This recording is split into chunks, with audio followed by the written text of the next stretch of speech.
My 15-year-old disabled grandson was sleeping in a garage that was 40 degrees Fahrenheit. My daughter-in-law Brittany had given her two healthy children their own bedrooms and turned the fourth bedroom into a dedicated craft room for her scrapbooking hobby. When I arrived at 10 o'clock at night and found him shivering next to a lawnmower, he looked up at me with terror in his eyes and asked, "Am I bad, Grandpa?" Within 1 week, I made sure her entire life fell apart. I am Winston Carter, 73 years old, and I spent 40 years of my life crawling through ventilation ducts and installing furnaces in Detroit winters. I know what cold feels like. I know how it settles into your bones and makes your joints ache. But the cold I felt that night in Atlanta had nothing to do with the weather. It was the coldness of a woman's heart and the silence of my own son who let it happen. Before I tell you how I evicted them from the paradise I paid for, let me know where you are watching from in the comments below. Hit like and subscribe if you have ever had to be the shield for someone who could not defend themselves. The drive from Detroit to Atlanta is roughly 11 hours if you drive like a sensible retired man, but I made it in 9. I didn't stop for food. I didn't stop to stretch my legs. I only stopped for gas and coffee, black and strong enough to strip paint. I was driving my 10-year-old Ford pickup truck. It has rust on the wheel wells and a dent in the bumper, but the engine purrs like a kitten. People look at my truck and they see an old black man who probably scrapes by on Social Security. They don't see the owner of a commercial HVAC company that I sold for 7 figures 5 years ago. I like it that way. I have always believed that money talks, but wealth whispers. I hadn't told my son Damon that I was coming. That was intentional. For the last 3 months, every time I asked to FaceTime with Leo, there was an excuse. Leo was sleeping, Leo was at therapy, Leo was having a bad day and didn't want to be on camera. My gut told me something was wrong. My gut has kept me alive through race riots, recessions, and a stroke. I learned a long time ago that when your gut speaks, you listen. I pulled into the driveway of the colonial-style brick house at 10:15 at night. The neighborhood was silent. It was a wealthy suburb, the kind of place where the lawns are manicured to within an inch of their lives, and the homeowners association sends you a fine if your mailbox is the wrong shade of beige. I looked up at the house. It was dark except for the amber glow of the porch lights. I bought this house for them 5 years ago. I put the down payment down. I paid for the renovations. I wanted Leo to have a good home, especially after his mother, my daughter Sarah, died in that car accident. That accident took my daughter, and it took the use of Leo's legs. He was 10 then. He is 15 now. I sat in my truck for a moment watching the house. It looked peaceful. It looked like the American dream. But I felt a tightness in my chest. I walked up to the front door. I raised my hand to knock, but then I stopped. It was late. If I knocked now, I would wake up the whole house. Brittany would come down in her silk robe acting surprised and annoyed. She would put on that fake smile of hers, the one that never reaches her eyes, and she would block me from seeing Leo until morning. She would say he needs his rest. She would manage the situation. I didn't want to be managed. I wanted to see my grandson. I remembered that Damon had given me the keypad code to the garage door years ago when I helped them move in. He probably thought I had forgotten it. I haven't forgotten a number since 1968. I walked around the side of the house. The wind was biting. The weather report said it was an unseasonably cold night for Georgia, dropping down to near freezing. I pulled my coat tighter. I punched the code into the keypad. 1975, the year Sarah was born. The mechanism groaned and the heavy door rolled up slowly. The smell hit me first. It wasn't the smell of a home. It was the smell of gasoline oil and damp concrete. It was the smell of a workspace. The garage was dark, illuminated only by the street lamp behind me, casting a long shadow across the floor. I reached for the light switch on the wall, but before I could flip it, I heard a sound. It was a cough. A wet, rattling cough that sounded like it was coming from the floor. I froze. "Who is there?" I called out, my voice echoing off the concrete walls. There was a rustling sound, like a small animal moving in dry leaves. I flipped the switch. The fluorescent tube lights flickered and buzzed to life, washing the garage in a harsh, clinical white glare. My breath caught in my throat. There in the corner, wedged between a riding lawnmower and a stack of plastic storage bins, was a mattress. It wasn't a bed. It was a thin, stained foam mattress thrown directly onto the concrete floor. And on that mattress, curled up in a fetal position, was my grandson, Leo. He was buried under 3 thin blankets that looked like the kind you use for moving furniture. He was wearing a hooded sweatshirt and sweatpants, but I could see him shivering. The air in the garage was freezing. I am an HVAC man. I know temperature. It was maybe 45 degrees in there. No insulation, no heat source. Just raw concrete sucking the warmth out of his paralyzed legs. "Leo," I whispered. The boy on the mattress flinched. He pulled the blanket up over his head, trying to hide. "Please don't be mad," he whimpered. "I didn't make a noise. I promise I didn't make a noise." My heart shattered into 1,000 pieces. I walked over to him. My legs felt heavy, like I was wading through wet cement. I knelt down on the cold, hard floor beside the mattress. "Leo," I said softly. "It is me. It is Grandpa." Slowly the blanket came down. I stared at his face. He looked thin. Too thin. His eyes were sunken, and there were dark circles under them that looked like bruises. His lips were chapped and pale. "Grandpa," he rasped. He looked at me with confusion, and then panic seized him. He tried to sit up, but his legs wouldn't cooperate, and he didn't have his wheelchair. I looked around. The wheelchair was nowhere near him. It was folded up and leaned against the far wall 10 feet away. They had taken his mobility. They had trapped him on the floor. "Grandpa, you have to go," Leo whispered, his eyes darting toward the door that led into the house. "Brittany will be so mad. She said no visitors. She said I am in time out." "Time out?" I asked, my voice trembling with a rage I hadn't felt since I was a young man fighting in the streets. "Leo, you are 15 years old. Why are you sleeping in the garage?"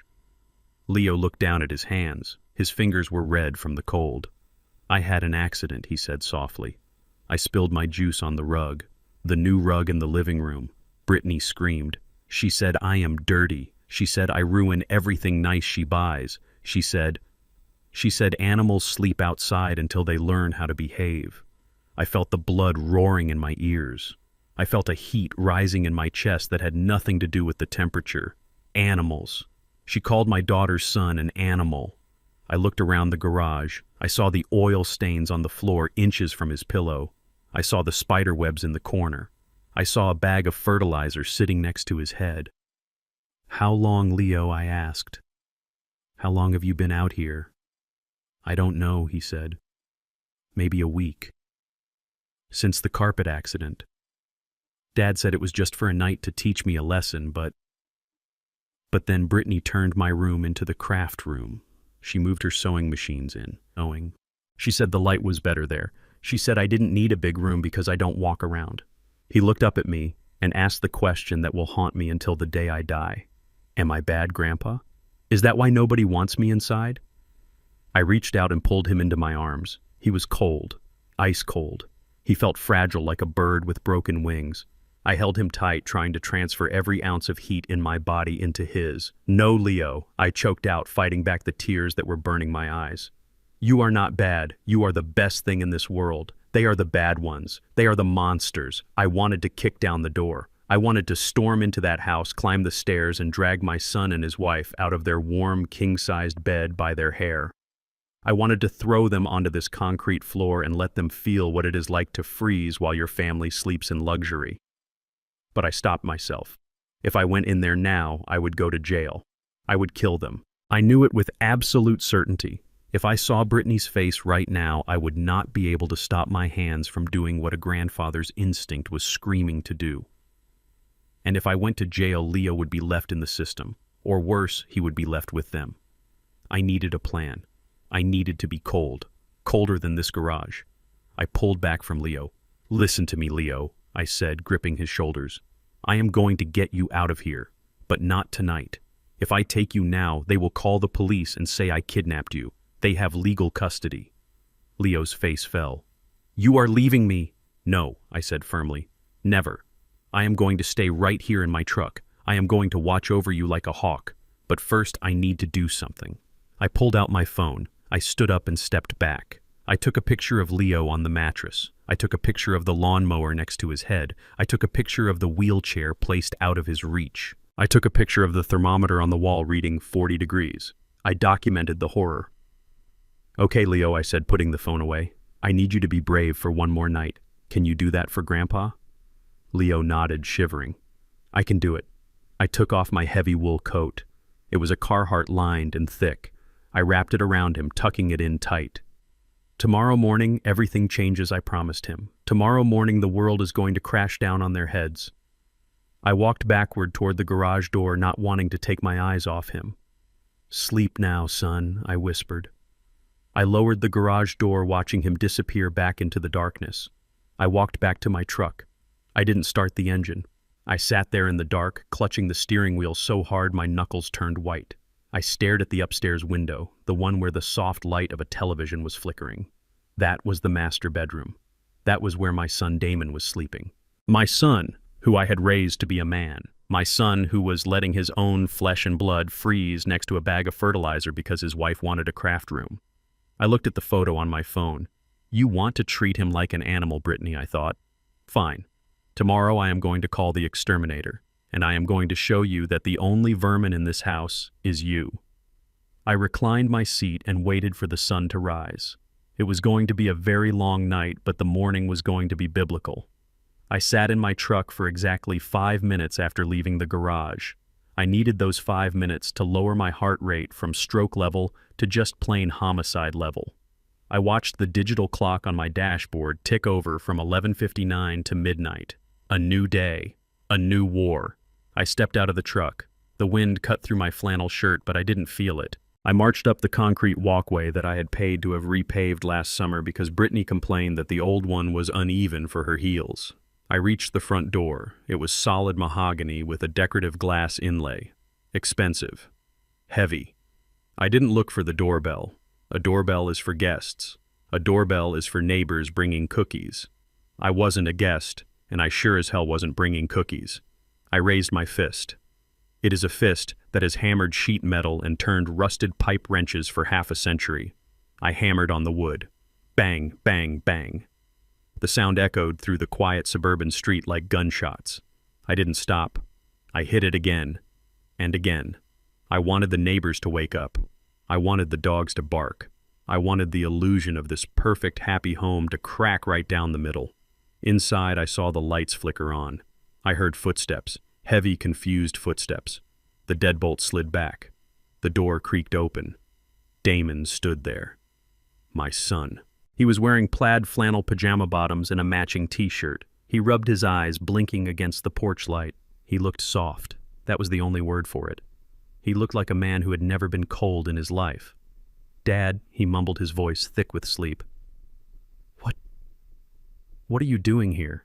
Is everything okay? It is midnight. I didn't answer. I didn't wait for an invitation. I put my hand on his chest and I pushed. I walked right through him, forcing him to stumble back into the foyer to keep his balance. I stepped inside and slammed the door behind me. The heat hit me instantly. As an HVAC man, I can tell the temperature of a room within 2 degrees just by standing in it. It was 74 degrees in that house. Toasty, dry, expensive. I could hear the furnace humming in the basement. It was a high-efficiency unit I had installed myself 3 years ago. It was working perfectly, pumping dollar bills worth of natural gas into every corner of this house to keep my son and his wife comfortable while my grandson lay on concrete 40 feet away. Damon stared at me wide-eyed. Dad, what is going on? You look crazy. I took a deep breath, inhaling the scent of the house. Vanilla bean and lavender. It smelled like a spa. Where is your wife, Damon? I asked, my voice low and vibrating with the rumble of a boiler about to blow. Damon looked toward the stairs. She is sleeping, Dad. Why didn't you call? We didn't know you were coming. The guest room isn't ready. I laughed. It was a sharp, ugly sound. The guest room, I repeated. That is funny, Damon, because I just came from the garage. And it looks like the guest room is occupied by a lawnmower and your son. Damon's face went pale. The blood drained out of him so fast I thought he might faint. He opened his mouth, but no words came out, just a pathetic stammering noise. Before he could construct a lie, I heard the rustle of fabric on the stairs. Brittany was coming down. She moved like she was descending from a throne. She was wearing a silk robe, a shimmering champagne color that probably cost more than my first truck. Her hair was wrapped in a silk scarf. She didn't look sleepy. She looked annoyed. She looked like a queen whose court jester had interrupted her beauty rest. Winston, she said, her voice dripping with that fake southern sweetness that always made my teeth ache.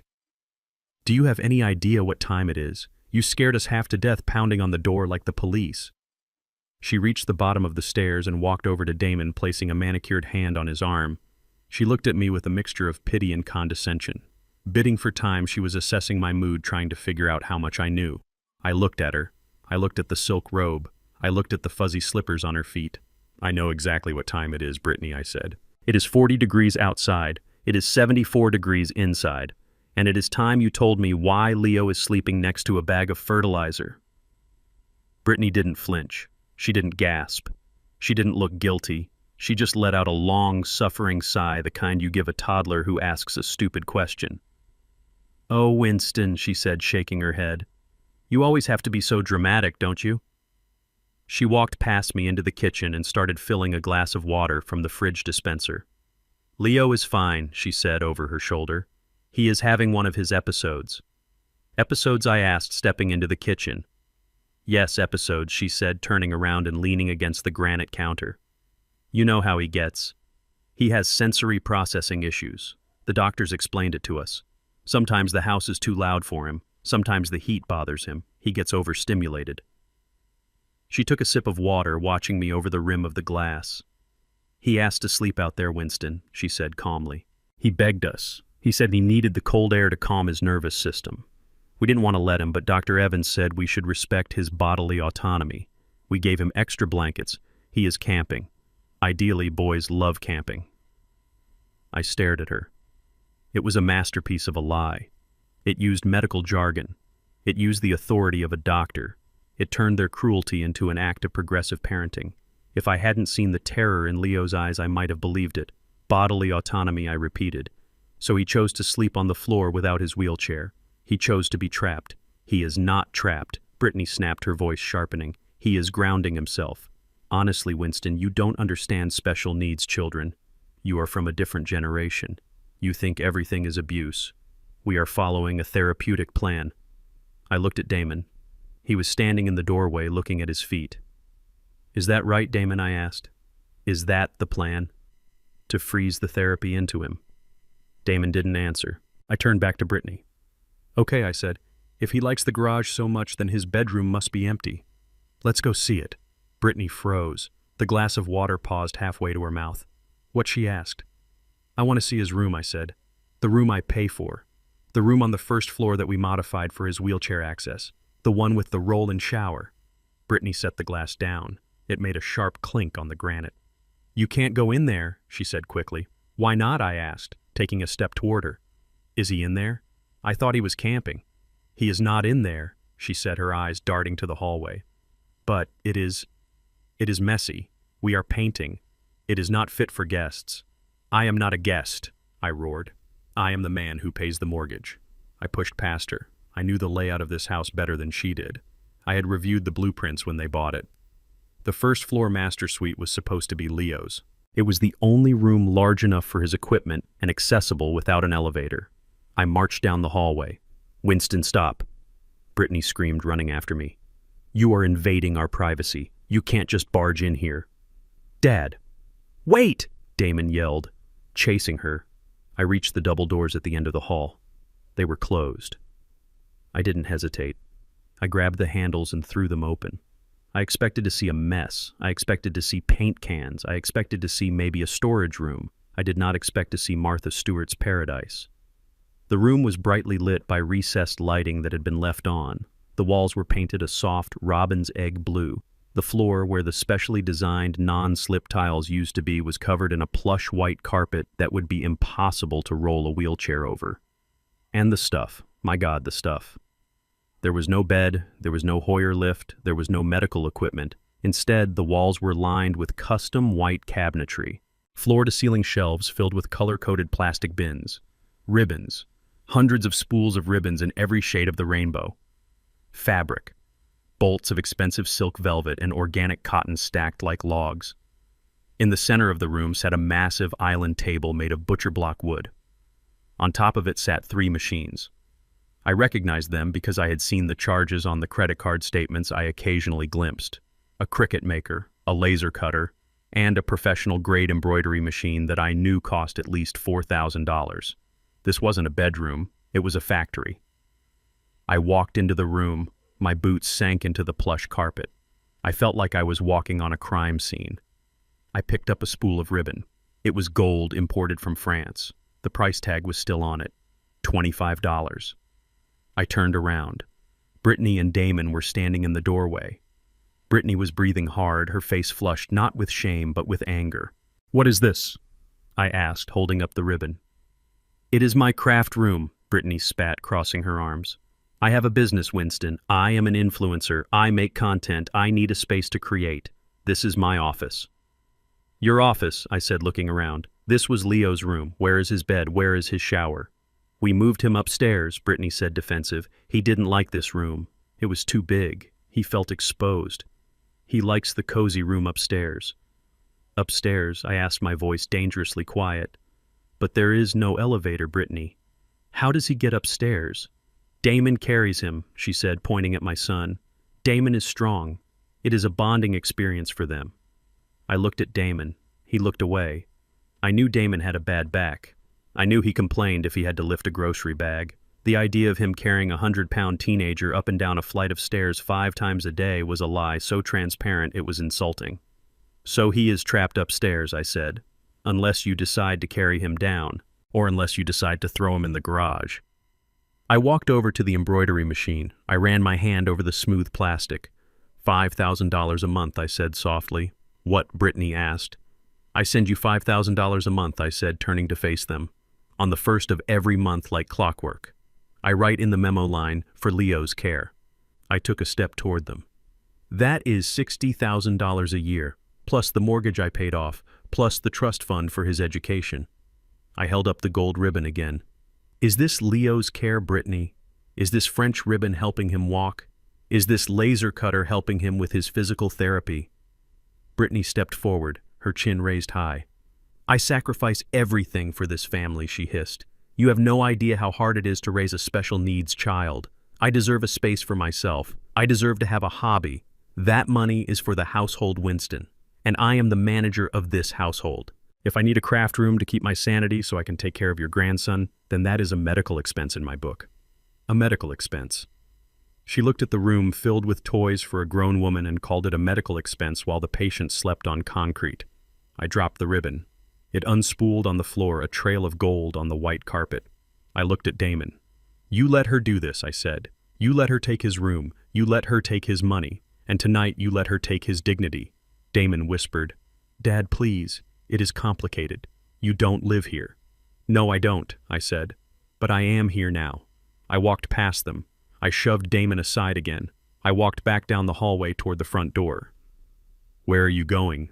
Brittany called out, her voice rising in panic. "If you leave now, don't bother coming back. We don't need your judgment." I stopped at the door. I turned around. I pulled out my phone. I held it up. "I am not leaving Brittany," I said. "I am just going to my truck. I have some calls to make, calls to who she sneered, to the bank," I said, "and to the devil, because you just invited him in."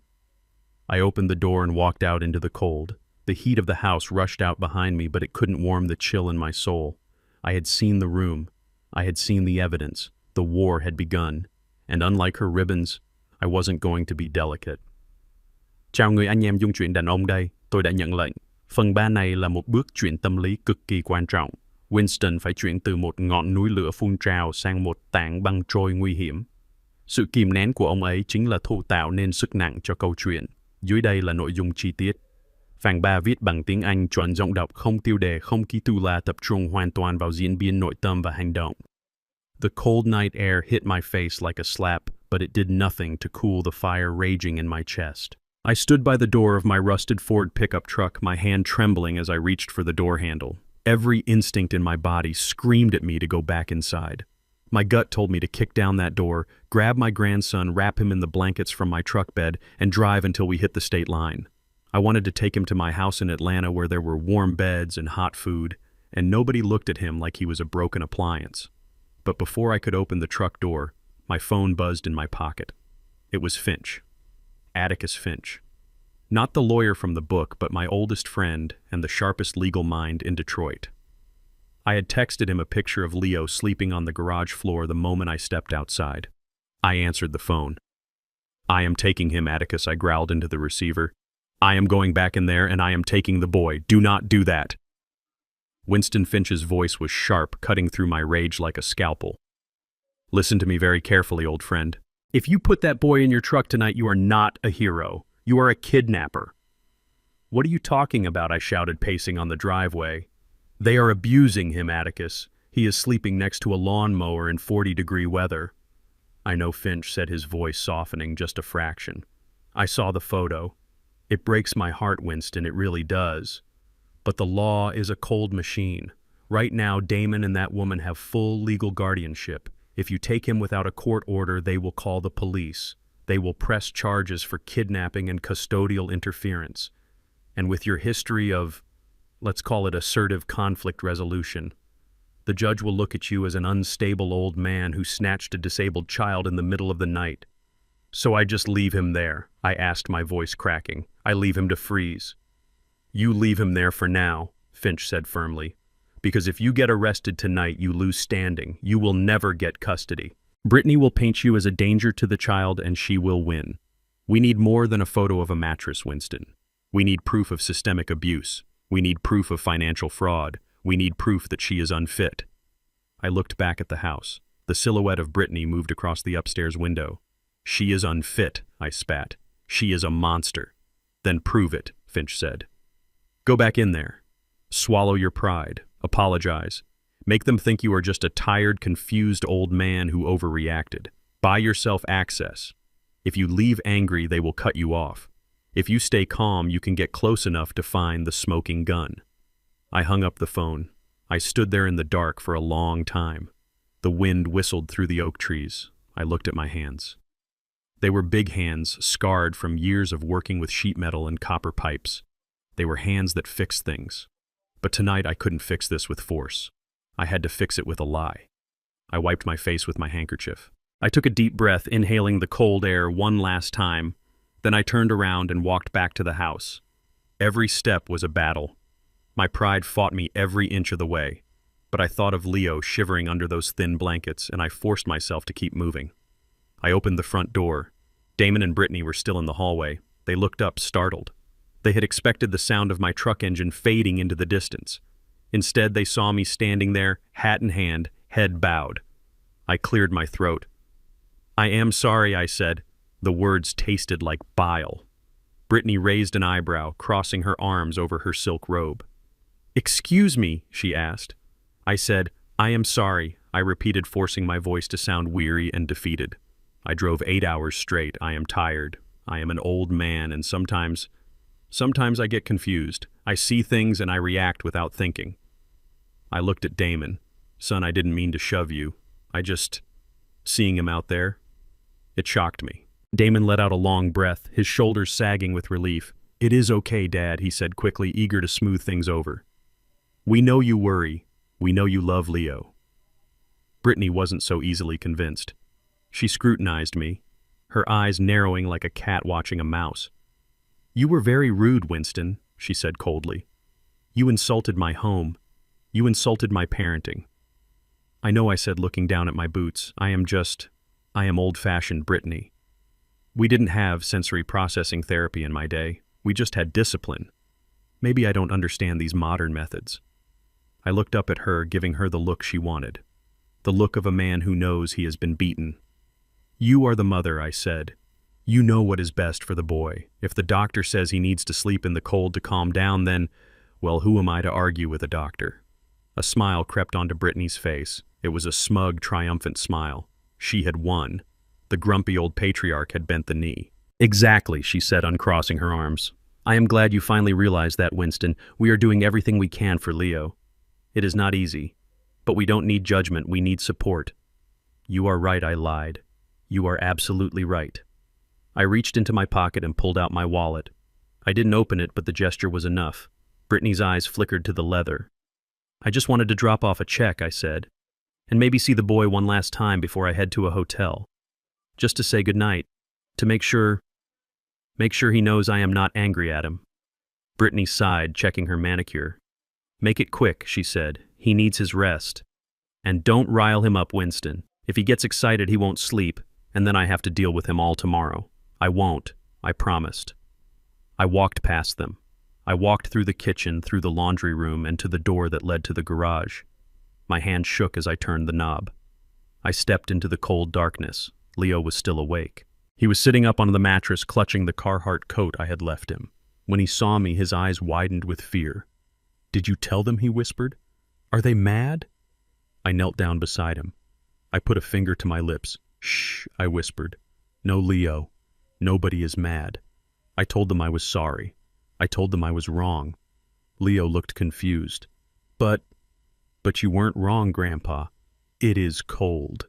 "I know, son," I said, leaning in close so my voice wouldn't carry. "I know. But listen to me. This is a game. A secret game just for you and me." I reached into the deep pocket of my cargo pants. I pulled out my watch. It wasn't a Rolex.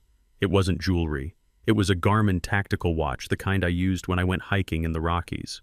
It was rugged, waterproof, and it had a battery life that lasted for weeks. But more importantly, it had a voice memo function and a GPS tracker that I could monitor from my phone. I held it out to him. "What is this?" Leo asked. "This is a spy gadget," I said, my voice low and serious. "Like in the movies." I took his small, cold hand and pressed the watch into it. "I need you to be my spy, Leo. I need you to keep this safe. Do not wear it. Do not let Brittany or your dad see it." "Where do I put it?" he asked, looking at the black device with awe. I lifted the corner of the mattress. There was a small tear in the fabric of the underside. "Put it inside the mattress," I instructed. "Right here." Leo slid the watch into the foam. "Now listen, Grandpa," I said, grabbing his shoulders gently. "This watch is going to record everything. When Brittany yells at you, when she makes you stay out here, when you are cold. I want you to remember that Grandpa is listening. You are not alone. Every word she says is going to be sent to me." Leo nodded, his eyes wide. "And there is a button on the side," I continued, pointing to the small red marker I had painted on the SOS button years ago. "If you ever feel like you can't breathe, if you get sick, if she hits you, you press this button and hold it for 3 seconds. Can you do that?" "I can do that," Leo whispered. "I'm going to come back for you, Leo," I promised him, my voice thick with emotion. "I have to go now so they don't get suspicious. But I am coming back. And when I do, I am bringing an army." "You promise?" he asked, a single tear sliding down his dirty cheek. "I swear on your mother's soul," I said. I kissed his forehead. He smelled of oil and exhaust fumes, but to me he smelled like the only thing worth living for. "Stay warm, spy," I whispered. I stood up, my knees cracked. I walked back to the door. I looked back one last time. Leo had laid back down, pulling my coat over his head. He looked small, but he didn't look terrified anymore. He looked like a soldier on a mission. I stepped back into the house. Damon was waiting in the kitchen, eating a slice of leftover pizza. He looked guilty, but relief was washing over him. "He is asleep," I said, keeping my face blank. "Good," Damon said with his mouth full. "Look, Dad, about the room. We can talk about it tomorrow. Brittany just needs her space, you know." "I know," I said. "She is a creative woman. Creativity needs room to breathe." I walked to the front door. Brittany didn't come to say goodbye. She was already back upstairs, probably ordering more ribbon online with my money. "Drive safe, Dad," Damon called out. I opened the door and walked out into the night. I climbed into my truck. I started the engine. The heater roared to life, blasting hot air into the cab. I looked at the house one last time. "Enjoy the heat." "Damon," I whispered to the dark window, "enjoy it while it lasts, because winter is coming for you." I put the truck in gear and drove away. I didn't go to a hotel. I drove 2 blocks over and parked in a spot where I could see the street, but they couldn't see me. I pulled out my phone. I opened the tracking app. A small green dot blinked on the screen.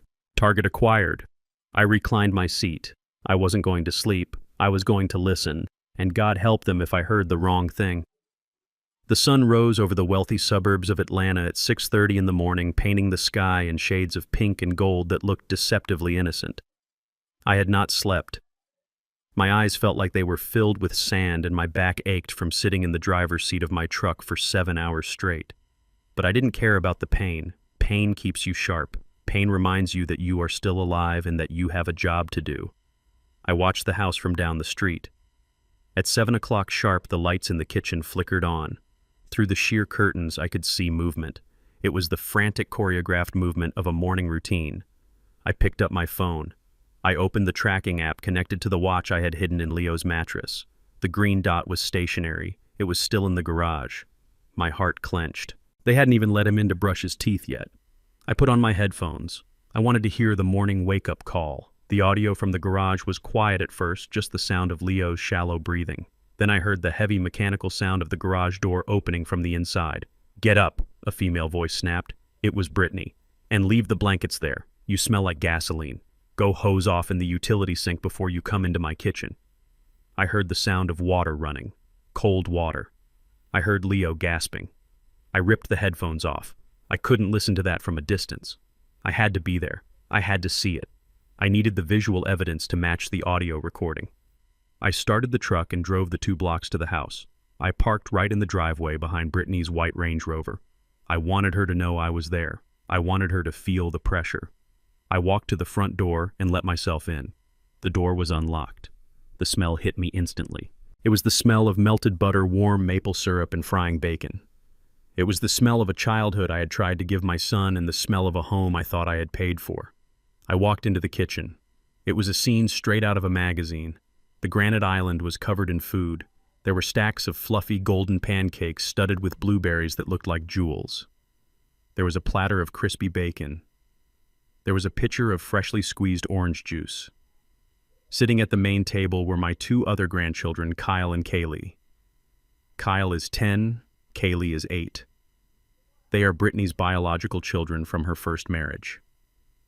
I have always treated them like my own blood because family is family. I paid for their private school. I bought them iPads. They were digging into the pancakes, laughing and arguing over the syrup. Morning Grandpa Kyle mumbled his mouth full of food. I nodded at them. Morning, kids. Then I looked for Leo. He wasn't at the table. I scanned the room. At first, I didn't see him. The kitchen is huge, an open concept space that flows into the living room. Then I saw him. He was in the corner near the mudroom door about 20 feet away from the family table. He was sitting in an old manual wheelchair, not his electric one.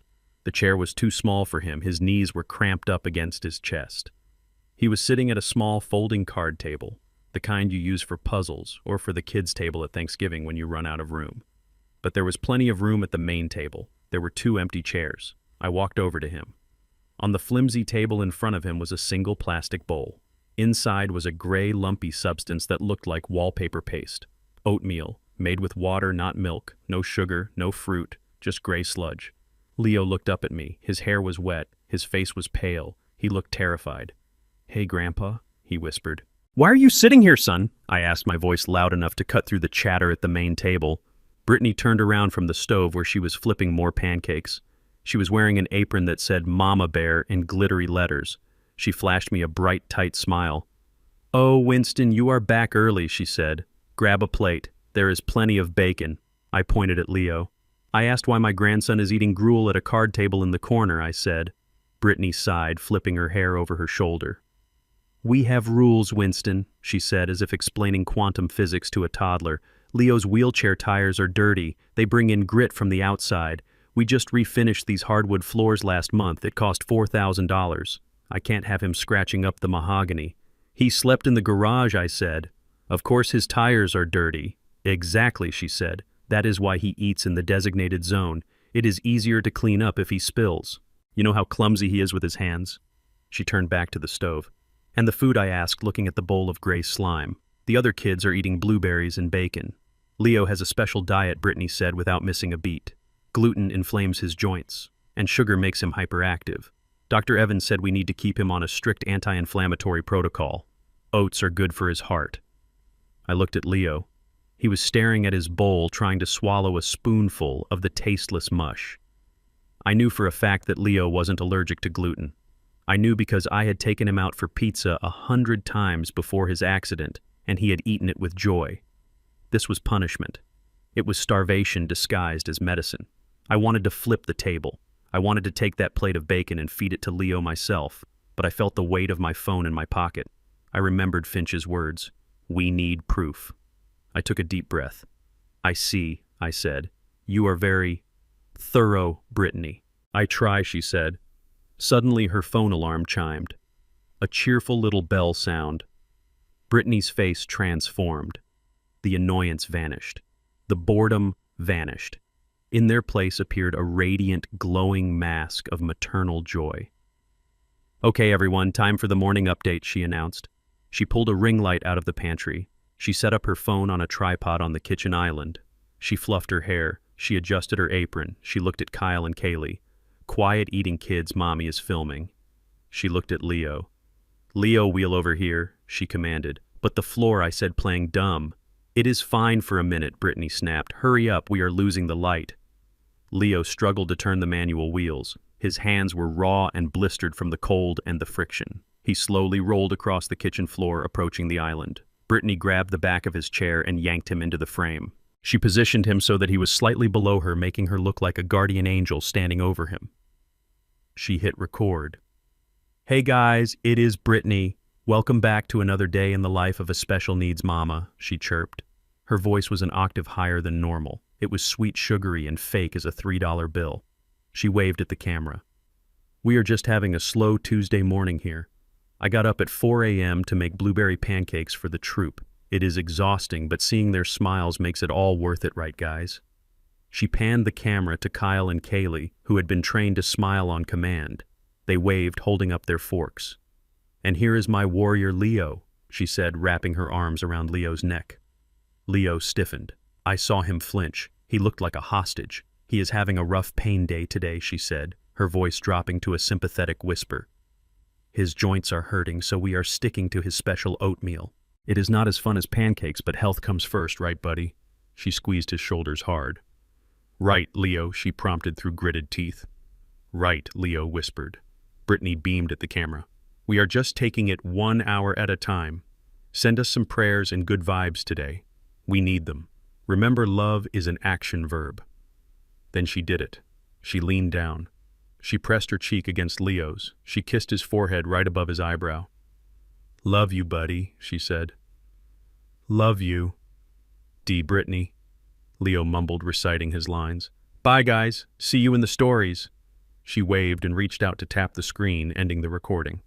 The second the red light went off, the smile dropped from her face like a stone falling off a cliff. She stood up abruptly, pushing Leo's wheelchair away from her.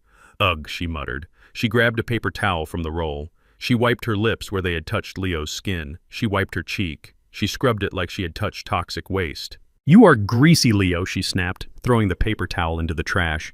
"Did you even wash your face properly?" "I did," Leo said, looking down. The water was cold. Brittany ignored him. She was already typing on her phone, adding captions and filters to the video. "All right, back to your table," she said, waving her hand without looking up. "And finish that oatmeal. We have chores to do. I need you to sort the recycling in the garage before lunch." I stood there watching this performance, and I felt a cold knot of nausea in my stomach. I had seen bad things in my life. I had seen men get hurt on job sites. I had seen fights in bars. But I had never seen anything as ugly as that kiss. It was a Judas kiss. A kiss sold for likes and views. I walked over to the trash can. I looked inside. The paper towel was there, crumpled and stained with her lipstick. I reached in and took it. Brittany looked up. "What are you doing, Winston? That is trash."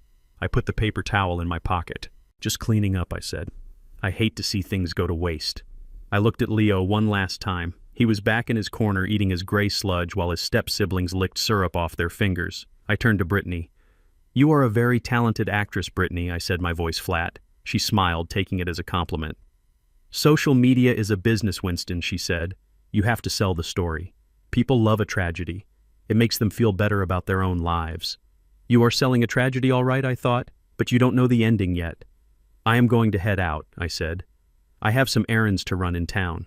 "Don't be late for dinner," Brittany said, distracted by her phone. "We are having guests. Try to look presentable." "Oh, I will be presentable," I promised. I walked out of the kitchen. As I passed Leo, I tapped my pocket where the watch receiver was. He looked at me and gave a tiny, almost imperceptible nod. The spy was in place. The evidence was growing. I walked out to my truck. I took the paper towel out of my pocket. I put it in a Ziploc bag I kept in the glove box. Why did I keep it? I don't know. Maybe I just wanted to remember the exact shade of lipstick she wore while she starved my grandson. Or maybe I knew that in the court of public opinion, a picture of a mother wiping off her son's kiss would be worth 1,000 words. I started the engine. Time to go to the bank. Time to follow the money. Because if there is one thing I know about people like Brittany, it is that their cruelty is always expensive. I left the house with the taste of fake maple syrup and bitter lies coating my tongue. I didn't look back at the window where Brittany was probably editing her video, filtering out the misery of her stepson to garner likes from strangers. I had a job to do, and for the first time in years I felt the old familiar hum of focus that I used to get before a major commercial installation. I wasn't just a grandfather anymore. I was an auditor, and I was about to conduct the most ruthless inspection of my life. I drove straight to the downtown branch of the First National Bank of Atlanta. It was an imposing building with marble pillars and glass doors that hissed shut behind you, sealing you in a world of quiet wealth. I had set up the Leo Carter Special Needs Trust 5 years ago, right after the accident. I had put $300,000 of my own money into it. It was supposed to be a fortress. It was supposed to be the one thing in Leo's life that couldn't be touched by tragedy. I walked up to the desk. The teller was a young woman with a kind smile. "I need to speak to the branch manager," I said. "My name is Winston Carter. I am the grantor of trust account number 4490. 10 minutes later, I was sitting in a plush leather chair in a corner office. The manager, Mr. Henderson, was a man I had known for years. He looked nervous. Bankers have a sixth sense for trouble, and I walked in there smelling like a storm. "Winston," he said, adjusting his tie. "Good to see you. We haven't seen you in person in a while. Usually it is Mrs. Carter who handles the withdrawals." I didn't smile. "That is why I am here," I said. "I want to see the activity log for the last 12 months, and I want the full itemized breakdown, not the summary, the raw data." Mr. Henderson hesitated. "Technically, she is the trustee, Winston. She has discretion over the funds for the child's welfare." I leaned forward. "Mr. Henderson, I put that money there. If you don't print those papers in the next 30 seconds, I will close every commercial account I have with this bank, and I will tell every business owner in Atlanta why." He paled. He turned to his computer. The printer whirred to life. He handed me a stack of paper about an inch thick. It was warm. I put on my reading glasses. I wet my thumb. I started to read. The first few pages were standard. Utility bills, a specialized wheelchair ramp installation from 2 years ago. Fair enough. Then came the shift. It started about 8 months ago. Small things at first. A withdrawal of $200 at a high-end grocery store. Okay, maybe Leo needed special organic food. Then a charge for $400 at Sephora. I looked up at Mr. Henderson. "Since when does a 15-year-old boy need anti-aging cream and contouring palettes?" I asked, my voice low. Mr. Henderson looked at his shoes. She listed it as personal care supplies. Hygiene is covered under the trust." I turned the page. Lululemon, $600. Nordstrom, $800. Apple Store, $2,000 for a MacBook Pro. Leo doesn't have a MacBook. I saw his room. He doesn't even have a desk. The pages went on and on. It was a hemorrhage. It was a bleeding wound of vanity and greed. Every time Brittany felt sad, she dipped into my grandson's future to buy herself a present. Every time she wanted to look good for Instagram, she stole from a crippled boy. But then I saw it. Page 12, a withdrawal dated 3 weeks ago. It wasn't a few $100s, it was $45,000. The payee was listed as Miller Construction, LLC. I froze. Miller Construction, I read aloud. Mr. Henderson cleared his throat. "Yes. Mrs. Carter submitted an invoice for that. She stated it was for, let me check the notes. Structural modifications to the home for accessibility. A hydrotherapy wing. Hydrotherapy," I repeated. "Yes. She said the doctor recommended aquatic therapy for the boy's legs. She said they were building a specialized therapeutic pool." I felt the blood drain from my face. A pool. I closed the folder. I stood up. "Thank you, Mr. Henderson," I said. "I will be keeping these."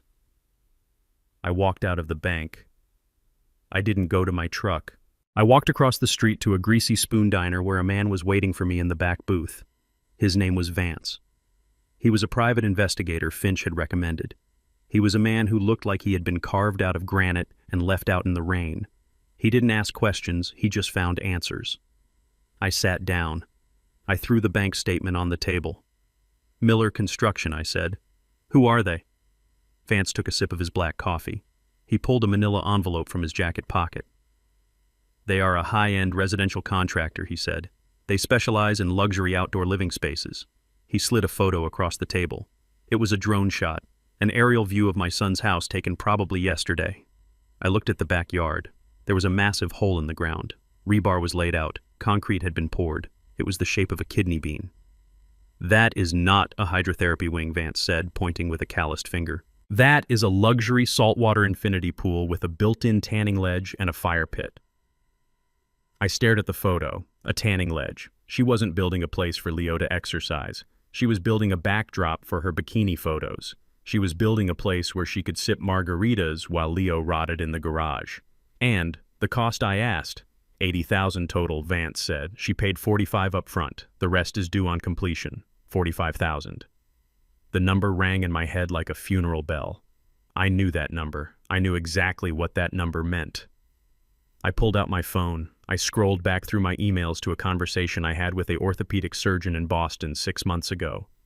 "Mr. Carter, the tendon release surgery for Leo is promising. It won't make him walk perfectly, but it will allow him to stand. It will allow him to transfer from his chair to a bed without help. It will give him independence. The cost is roughly $45,000 and insurance won't cover it because they deem it elective." I had told Damon to schedule it. I had told him the money was in the trust. I looked at the drone photo. I looked at the hole in the ground. She didn't just steal money. She stole his legs. She stole his chance to stand up. She stole his chance to look a man in the eye at eye level. She took the surgery that would have given him a life and she turned it into a hole in the ground filled with salt water. I felt a tear slide down my cheek. It wasn't sadness. It was the condensation of a rage so hot it was steaming. Vance looked at me. "You want me to shut it down?" he asked. "I know the inspector. I can find a code violation." "No," I said, wiping the tear away. "Let them build it." Vance raised an eyebrow. "Let them finish it," I said. "Let her fill it with water. Let her put out her lounge chairs. Let her think she got away with it." I picked up the bank statements. "You see, Vance, when you trap a rat, you don't catch it when it is hungry. You catch it when it is fat and slow and thinks it owns the house." I looked at the charge for Sephora again. "Does she have any other accounts?" I asked. Vance nodded. "She has a personal account, hidden from your son. I found deposits from her social media sponsorships. Not much. Maybe $1,000 a month. But she spends every dime of it on credit card payments. She is drowning in debt, Winston. She is robbing Peter to pay Paul and robbing Leo to pay everyone else. Get me everything I said. I want her credit report. I want her DMs. I want to know what she ate for lunch in 2010. I stood up. "Where are you going?" Vance asked. "I am going to the hardware store," I said. "The hardware store." "If she wants to build a pool," I said, putting on my hat, "I think I should help with the renovations. After all, I am an HVAC man. I know a lot about heating systems, and I think things are about to get very uncomfortable in that house." I walked out of the diner. The sun was high in the sky now. It was a beautiful day, a perfect day for construction. I drove past the house one more time. I saw the cement trucks pouring the deck for the pool.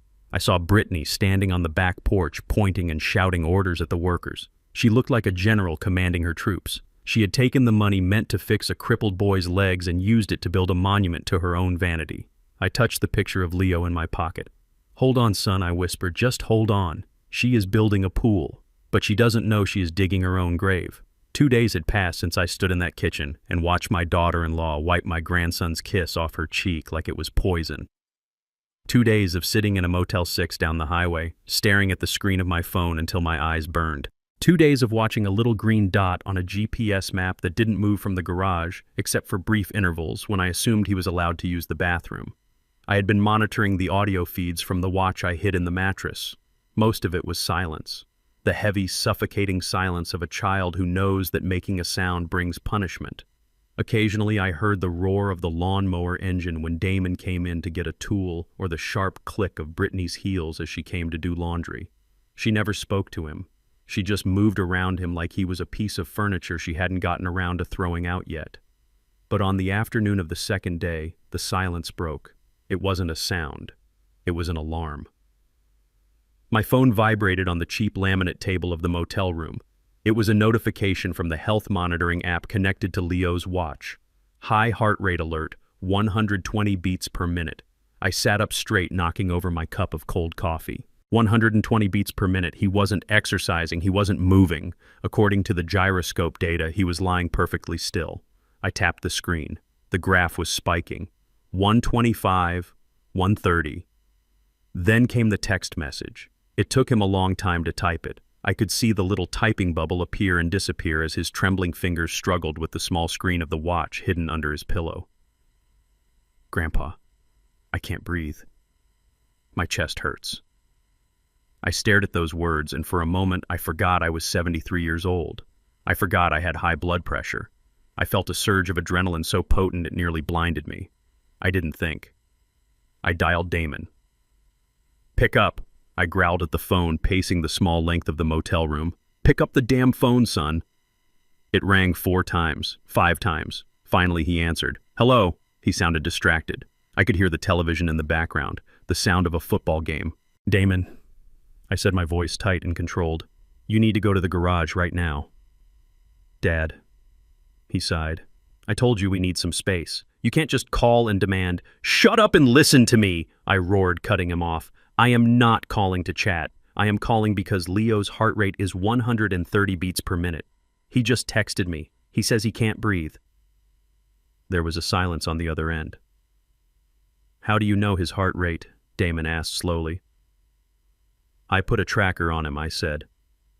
I don't care if you are mad about it. I don't care if it is an invasion of privacy. Right now, your son is in respiratory distress. He is lying on a concrete floor in 40-degree weather, and his lungs are failing. Go check on him. Now. I heard Damon shuffling. I heard him cover the phone. I heard him whisper something to Brittany. Then I heard her voice in the background, high-pitched and annoyed. He is fine, Damon. He is just doing it for attention. He knows his grandpa is in town. Damon came back on the line. Dad, Brittany says he is okay. He was coughing a little earlier, but she gave him some medicine. He is probably just worked up because he wants to see you. He is not worked up, I shouted. He is dying. Damon, look at the numbers. A resting heart rate of 130 means his body is fighting an infection. It means he is septic or he has pneumonia. You take him to the emergency room right now, or so help me. God, I will bring the police to your door in 5 minutes. I heard the phone fumble. Then the sound changed. The background noise of the football game got louder, then sharper. Brittany had taken the phone. Winston, she said. Her voice was ice cold. You listen to me, Brittany, I said, fighting the urge to throw the phone through the wall. The boy is sick. He needs a doctor, not a nap, not a timeout. A doctor.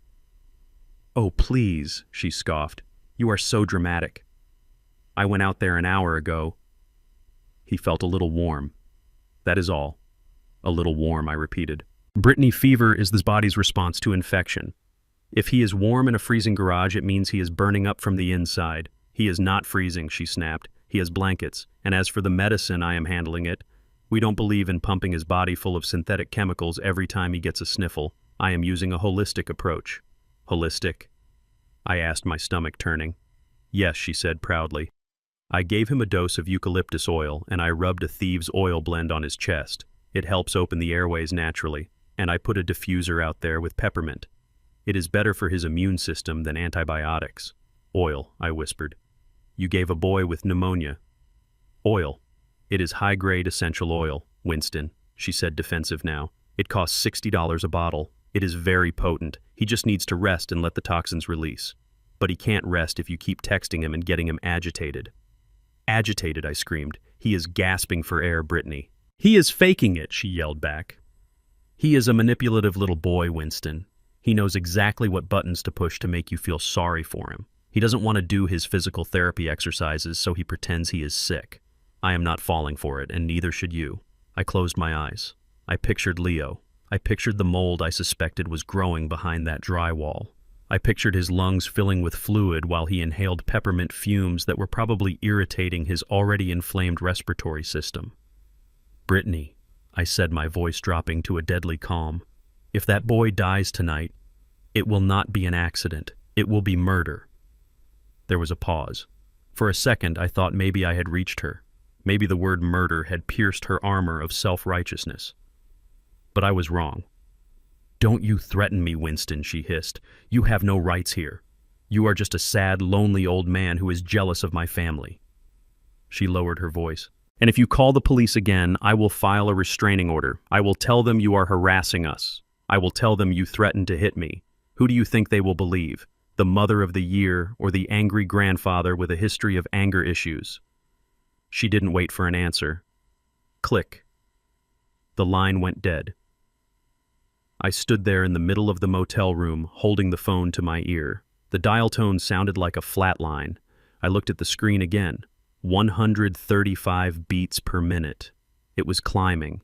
I felt a coldness settle over me. It was a different kind of cold than the garage. This was the cold clarity of a man who realizes that the rules of engagement have changed.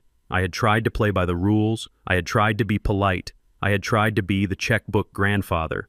I had listened to Finch. I had gathered evidence. But evidence takes time, and Leo didn't have time. If I called the police now, she would charm them. She would show them the oils. She would say he was under her care. She would say I was crazy. And by the time CPS investigated, Leo might be dead. Or worse, they would take him to the hospital, treat him, and send him right back to her because she was the legal guardian who made a judgment call. No. I needed to get him out. Permanently. I needed to destroy her standing. I needed to strip her of her power, her house, and her reputation. And I couldn't do that from a motel room. I needed to be inside. I looked at the bank app on my phone. I looked at the balance of my liquid assets. I had worked hard for 40 years. I had saved. I had invested. I had money that Brittany could only dream of in her cheap influencer fantasies. She wanted a lifestyle. She wanted luxury. She wanted people to envy her. That was her weakness. Greed. She wouldn't let me in to save Leo, but she would let me in to give her money. I sat down on the edge of the bed. My hands stopped shaking. I pulled up the number for a contractor friend of mine back in Detroit. A man named Miller. No relation to the guy building her pool, but a man who owed me a favor. Then I texted Finch. "Draft a contract. I am buying the renovation." Finch texted back immediately. "What are you doing, Winston?" "I told you to wait." "I am done waiting," I typed back. "I am changing tactics. I am not the grandfather anymore. I am the investor." I stood up and walked to the mirror. I splashed cold water on my face. I looked at the man staring back. He looked tired. He looked old, but his eyes were burning. I looked at the phone one last time. "Hang in there, Leo," I whispered. "I am coming, and I am bringing a sledgehammer." I sat in my truck for 10 minutes outside the house just breathing. I had to lower my blood pressure. I had to slow my heart rate. If I walked in there with the fury that was currently boiling my blood, I would end up in handcuffs and Leo would end up dead. I had to put on a mask. I had to become the thing Brittany thought I was. A senile, defeated checkbook with legs. I looked at my hands on the steering wheel. They were trembling slightly, not from age, but from the effort of holding back violence. I clenched them into fists, then released them. "Showtime, Winston," I whispered to myself. I grabbed the clipboard I had bought at the hardware store. It was a simple prop, but in the construction business, a clipboard gives you authority. It says you are looking at the structure, not the people. I walked up the driveway. I didn't ring the bell. I knocked firmly 3 times. Damon opened the door. He looked exhausted. His eyes were red-rimmed, and he was wearing the same sweatpants as before. When he saw me, he flinched instinctively, raising a hand as if to block a blow or an accusation. "Dad, look." "Brittany is really upset about the phone call," he started, his voice whining and thin. "You can't just accuse us of—" I held up a hand, stopping him mid-sentence. "I know, son," I said, keeping my voice low and devoid of emotion. "I know. I overreacted." Damon blinked, confused by my surrender. You did?" I stepped past him into the foyer. The heat of the house hit me again, a stark reminder of the cold garage just a few yards away. "I was worried," I said, taking off my hat. "You know how I get. I hear the boy is sick and my mind goes to the worst place. It is the grandfather in me. I forget that you two are the parents. I forget that you have a plan." Brittany appeared from the kitchen. She was holding a glass of wine, even though it was barely 2 in the afternoon. She looked at me with cold suspicion, her eyes narrowing like a snake sizing up a rat.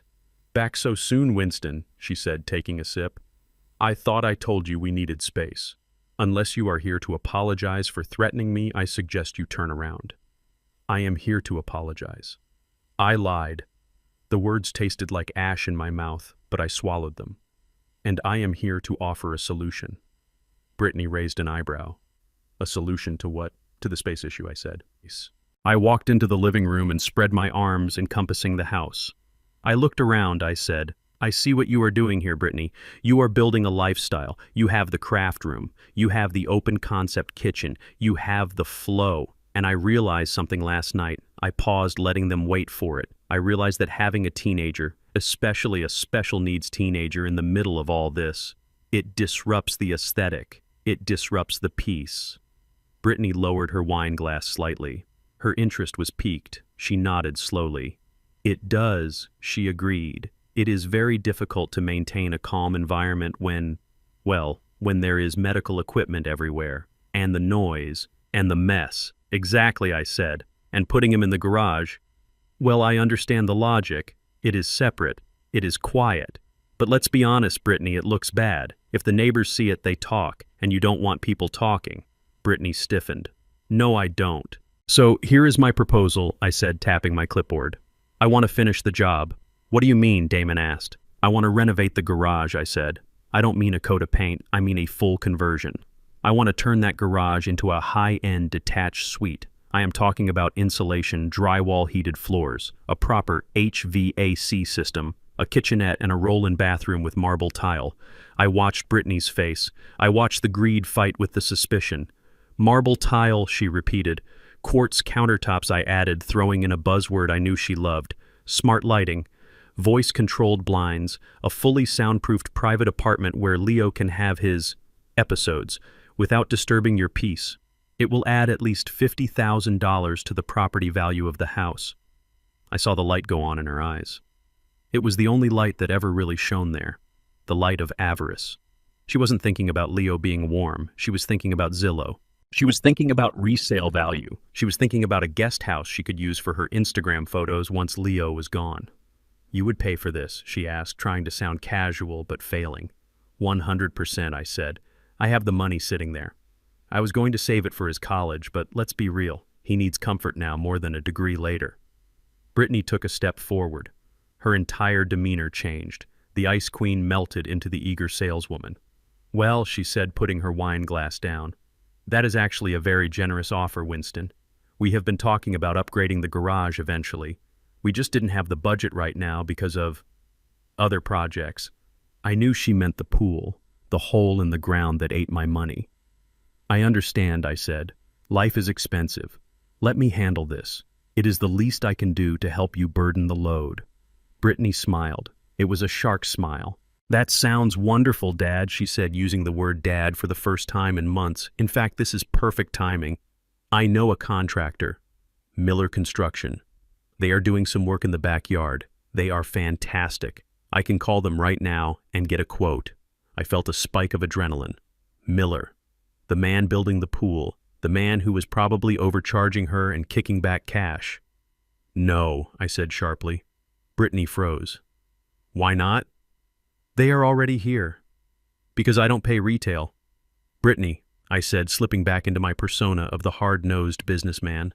I didn't get rich by writing blank checks to suburban contractors who mark up materials 30%. I walked over to the window and looked out at the driveway. I am in the trade, I said, turning back to them. I have connections. I have a crew that I have worked with for 20 years. They owe me favors. They work fast, they work cheap, and they do it to my specs. But Brittany started to argue. No buts, I cut her off. My money, my crew. That is the deal. If you want Miller to do it, you pay him. If you want me to pay for the quartz and the heated floors, my guys do the work. I stared her down.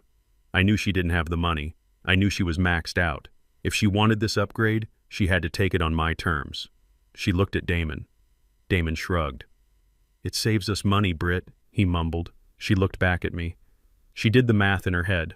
A free $50,000 renovation versus control. Greed won.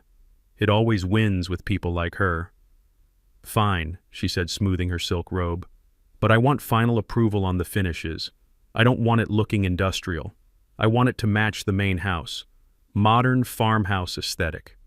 Done, I said, writing nothing on my clipboard. Modern farmhouse. Shiplap and subway tile. Whatever you want. When can they start? She asked. Tomorrow morning, I said. 7 a.m. Tomorrow, she gasped. That is too soon. The garage is a mess. We need to clean it out. We need to move Leo. Don't move a thing, I commanded. My guys do the demo. That includes clearing the junk. You don't lift a finger. That is part of the service. And as for Leo, leave him there. Leave him there, she asked, confused. While you are working, we will work around him for the first day, I said. We need to measure the space with him in it to make sure the accessibility is perfect. We will set up a temporary barrier. He will be fine. I couldn't let them move Leo back into the house. If they moved him, they might clean him up. They might hide the bruises. I needed him exactly where he was when the crew arrived. Brittany hesitated. It seemed fast. It seemed aggressive. But the promise of a free renovation was too sweet to resist. Okay, she said. 7 a.m. But tell them to use the side entrance. I don't want muddy boots in my foyer. I promise you, Brittany, I said, my voice grim. You won't even know they are here until it is too late. I mean, until the job is done, I corrected myself quickly. Great, she said, clapping her hands. Well, this is exciting. Finally, we are all on the same page. She picked up her wine glass again. Would you like a glass, Winston? To celebrate? No, thank you, I said. I have to go make some calls. Getting a crew together this fast takes some pulling of strings. I walked to the door. Damon followed me, looking like a puppy that had just avoided being kicked. Thanks, Dad, he whispered. This is really huge. It will take a lot of pressure off Brittany. I looked at my son. I looked at the man who stood by while his wife negotiated the aesthetics of his son's prison cell. It is going to take the pressure off, all right, I said. I walked out to my truck. I sat inside and locked the doors. I pulled out my phone and dialed Finch. We are in, I said. Did she take the bait? Finch asked. She swallowed it whole, I said. Hook, line, and sinker. She thinks she is getting a guest house. And what is she really getting? Finch asked. I looked at the house. I saw Brittany moving in the window, probably measuring curtains for a room that didn't exist yet. She is getting a forensic audit, I said. I dialed the next number. It wasn't a contractor. It was a man named Miller, but not her Miller. This was Big Mike Miller, a certified building inspector and former police detective who ran a private security firm in Detroit. Mike, I said when he picked up, pack your bags and bring the team.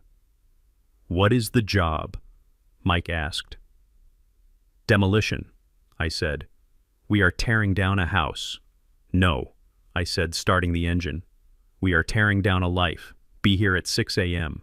And Mike, yeah, boss, bring the cameras, the high-definition ones. We are going to make a movie. The sun had not yet cleared the horizon when my army arrived. It was 6 in the morning and the sky was a bruised purple, but the street in front of my son's house looked like a construction zone. I had called in every favor I had banked in 40 years of business. 3 white, unmarked vans pulled up to the curb in a silent convoy. These weren't just guys with hammers. These were certified building inspectors, forensic structural engineers, and a private investigator named Vance, who could find a needle in a haystack if the needle was trying to hide. I stood on the driveway holding my clipboard, watching them unload. They wore heavy work boots and tool belts, but in their pockets were high-definition body cameras recording everything. I had briefed them at a diner at 4 a.m. I told them we were not building a guest house. We were building a case. Mike Miller, the foreman, walked up to me. He was a man the size of a vending machine with hands like shovels. He looked at the house, then he looked at me. We ready to open it up, boss? He asked, his voice a low rumble. Tear it down, Mike, I said, but gently. I want to see what is behind every single wall. At 6:30, the front door of the house flew open. Brittany stormed out, wrapping her silk robe tight around her body. Her hair was in rollers, and she looked furious. Winston, she hissed, marching down the driveway. It is 6:30 in the morning. What is wrong with you? You said 7. You are waking up the neighbors. I checked my watch. Construction waits for no man. Brittany, I said calmly, and certainly not for the neighbors. My guys are on a tight schedule. You want your farmhouse chic garage, don't you? She looked at the vans. She looked at the men carrying sledgehammers and sawzalls. The greed warred with the annoyance on her face. The greed won. Fine, she snapped. Just tell them to keep it down, and don't let them use the main house bathroom. I don't want mud on my runners. They have their own facilities, I said, pointing to the portable toilet on the trailer. Go back to sleep, Brittany. We will handle the heavy lifting." She turned on her heel and stomped back inside, slamming the door. I signaled to Mike, "Let's go." We entered the garage. It was freezing. The thermometer read 42 degrees. Leo was awake, sitting on his mattress, clutching the coat I had given him. When he saw the men filing in, filling the small space with their bulk and their tools, he shrank back against the wall, his eyes wide with terror. "It is okay, Leo," I said, stepping forward. "These are my friends. They are here to fix things." Mike looked at the boy. He looked at the mattress on the concrete. He looked at the lawnmower inches from the boy's head. I saw Mike's jaw tighten. I saw his knuckles turn white around the handle of his sledgehammer. He was a father of 3. I knew he wanted to use that hammer on something other than drywall right now. "Easy, Mike," I whispered. "Focus on the wall." We set up a plastic containment barrier separating Leo's corner from the work zone. It was just a sheet of clear plastic, but it gave the illusion of safety. "Okay, boys," Mike commanded. "Open up the north wall. Let's see why it is so cold in here." The sound of demolition began. The screech of nails being pulled. The crack of gypsum boards snapping. Dust filled the air, swirling in the beams of the work lights. I stood back watching. I knew this house. I knew the builder who put it up 10 years ago. He was cheap, but he wasn't incompetent. There was no reason for this garage to be this cold unless the insulation had been stripped or compromised. Boss Mike called out, "You need to see this." I walked over. Mike had removed a large section of drywall right behind where Leo's head had been resting. He pointed his flashlight into the wall cavity. The smell hit me first. It wasn't the smell of old wood or dust. It was an earthy, pungent smell. Musty. Rotting. It smelled like death. I leaned in. The fiberglass insulation was black. Not dirty. Black. A thick slime coated the studs and the back of the drywall. It looked like someone had painted the inside of the wall with tar. "Stacky bottress," Mike said, his voice grim. "Black mold. Toxic." I felt a cold chill run down my spine. I knew about black mold. In the HVAC business, we call it the silent killer. It causes respiratory failure, cognitive issues, bleeding in the lungs, and Leo had been sleeping 6 inches away from it for weeks. But that wasn't the worst part. Mike shined his light on the studs. "Look at this," he said, pointing to a streak of white. I leaned closer. On the wooden stud right over the black mold, there was a layer of white paint. Primer. Specifically Kills primer, the kind used to block stains. Someone had tried to paint over the mold. "This isn't old growth," Mike said, running a gloved finger over the paint. "This primer is fresh, maybe a month old. And they didn't remediate it. They didn't cut out the rot. They just slapped paint over it to hide the color and put the drywall back up." My knees felt weak. A month ago. That was when Brittany said she was deep cleaning the garage. That was when she moved Leo out here. She knew. She knew the walls were rotting. She knew the air was toxic. And instead of fixing it, she painted over it to hide the evidence and put a disabled child with a compromised immune system right next to it. This wasn't negligence. This was biological warfare. "Document it," I said, my voice trembling. "Every inch, Mike. Take samples. Get the lab reports. I want to know exactly what strain this is and how lethal it is." Mike nodded, signaling the photographer. The flash of the camera lit up the rotting wall like lightning. I stepped out of the work zone, needing fresh air. I walked over to the plastic barrier where Leo was watching. He was coughing into his sleeve, that dry, hacking cough that had terrified me 2 nights ago. "Leo," I asked, trying to keep my voice steady, "did Brittany ever paint in here?" Leo thought for a moment. "Yes," he whispered. "A few weeks ago. She said she was making it nice. She wore a mask. She wore a mask. But she didn't give one to him." Just then, the door to the house opened. Brittany walked in. She was dressed now in yoga pants and a tight top, holding a green smoothie. She stopped at the edge of the garage, looking at the dust and the plastic sheeting with distaste. "Is it going to be this loud all day?" she asked, shouting over the sound of the fans. "I have a Zoom call at 10. I stepped in front of the open wall, blocking her view of the mold. I didn't want her to know we found it yet. I wanted the lab report first. "Construction is loud, Brittany," I said. She rolled her eyes. She looked at Leo, who was sitting behind the plastic sheet. "Leo," she snapped, "why are you just sitting there? You look like a lazy lump." "Grandpa said to stay here," Leo said, his voice shaking. "Well, Grandpa isn't the boss of your chores," she said, walking over to him. "I told you to sort the recycling. The bin is overflowing." She pointed to a blue bin filled with glass bottles and soda cans. Get up and do it, now. Leo struggled to get up. He didn't have his wheelchair near him. He had to drag his legs, pushing himself up on the mattress. His movement was slow and painful. As he tried to stand using the wall for support, his elbow knocked into a half-empty water bottle sitting on the floor. It tipped over. A small puddle of water spilled onto the concrete, maybe 3 ounces. Brittany froze. She stared at the water like it was acid. "Are you kidding me?" she screamed. She lunged forward, grabbing Leo by the shoulder of his sweatshirt and shaking him. "You clumsy little idiot," she yelled. "I just told you to be careful. You ruin everything. Look at this mess." "It is just water, Brittany," I said, stepping forward, but Mike put a hand on my chest, holding me back. "Let the camera roll," Mike whispered. "Let her dig the hole." Brittany didn't see the tiny lens on Mike's chest. She didn't see the red light on the GoPro mounted on the tool bench. She only saw a helpless boy and an audience of workmen she considered beneath her notice. She shoved Leo back onto the mattress. "You are useless," she spat, her face twisted into a mask of ugly hate. "You are a waste of space. You are a waste of food. You are a waste of the air you breathe. Do you know how much money we spend on you? Do you know what I could buy with the money we waste on your medicine?" Leo curled into a ball, covering his head with his hands, sobbing quietly. "I am sorry," he cried. "I am sorry, Brittany." "Shut up," she hissed. "Stop crying. You make me sick."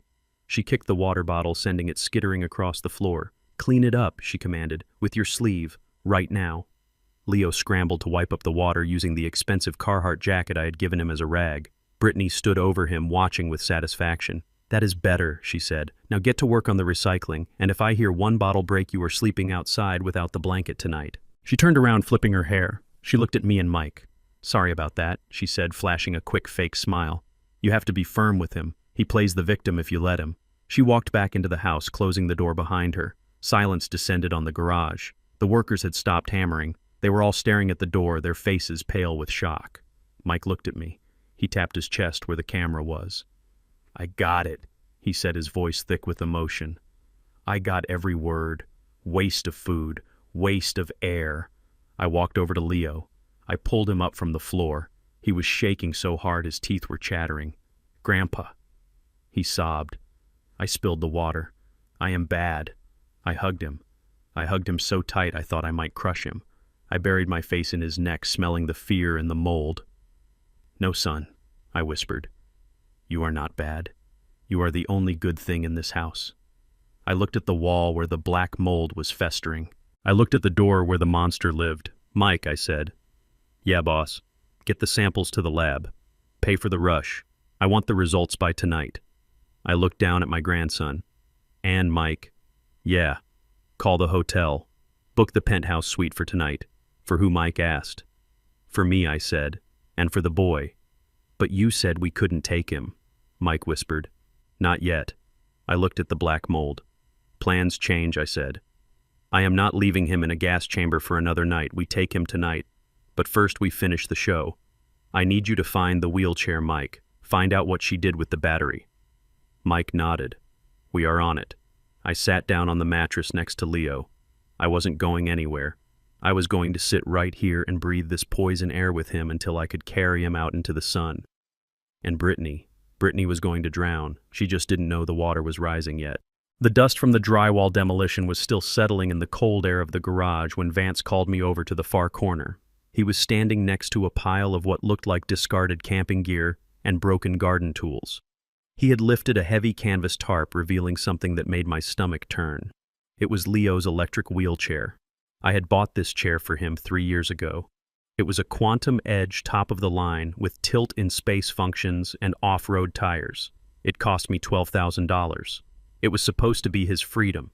It was supposed to be the legs he lost on that rainy highway in Detroit. Now it was sitting there covered in a thick layer of dust and spiderwebs, looking like a piece of junk in a scrapyard. Vance pointed at the back of the chair. "Look at the battery housing, Winston," he said, his voice low. I leaned in. The compartment was empty. The heavy-duty lithium-ion battery pack was gone. The charging port was covered in grime. "It is dead," Vance said. "It is a 300-pound paperweight." I looked over at Leo. He was still sitting on his mattress behind the plastic barrier trying to clean his fingernails with a piece of scrap wood. Beside him was the manual wheelchair. It was an old hospital loaner, the kind with the heavy steel frame and the hard rubber tires that feel every pebble on the ground. It was meant for temporary transport down a hallway, not for daily life. I walked over to my grandson. "Leo," I said, kneeling down, "let me see your hands." Leo flinched. He hid his hands inside the sleeves of his oversized sweatshirt. "They are fine, Grandpa," he whispered. I washed them.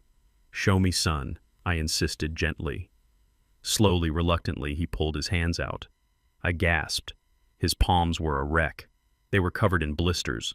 Some were fresh and filled with fluid, others had popped and were weeping raw red skin. Calluses had formed and torn open again. His knuckles were swollen and bruised. These were not the hands of a 15-year-old boy who loved video games and drawing. These were the hands of a bricklayer. These were the hands of a man who had been doing hard labor for years. "My God, Leo," I breathed, taking his hands in mine, careful not to touch the raw spots. "Does Brittany see this?" Leo nodded, looking at the floor. "She says I have soft hands," he said, his voice barely audible. "She says I need to build calluses. She says men don't complain about work." "Work?" I asked. "Just getting from the bathroom to the garage is work in that manual chair." I stood up. I felt a shaking in my legs that wasn't from age. It was from the desire to destroy. Vance walked up behind me. He handed me his tablet. I ran the serial number of the chair, he said, and then I ran a search on local eBay listings from this zip code. He tapped the screen. There it was. Listing ended 30 days ago. Seller BritBabe 85. Item quantum wheelchair, battery pack, and fast charger, like new. Sold for $800. She sold it. She didn't lose it. It didn't break. She ripped the heart out of my grandson's legs and sold it to a stranger on the internet for $800. And the date I asked, staring at the screen. October 12th, Vance said. I pulled out my phone. I scrolled through Brittany's Instagram feed. I found the post from October 14th. It was a selfie. She was wearing a glittery top and holding a VIP lanyard.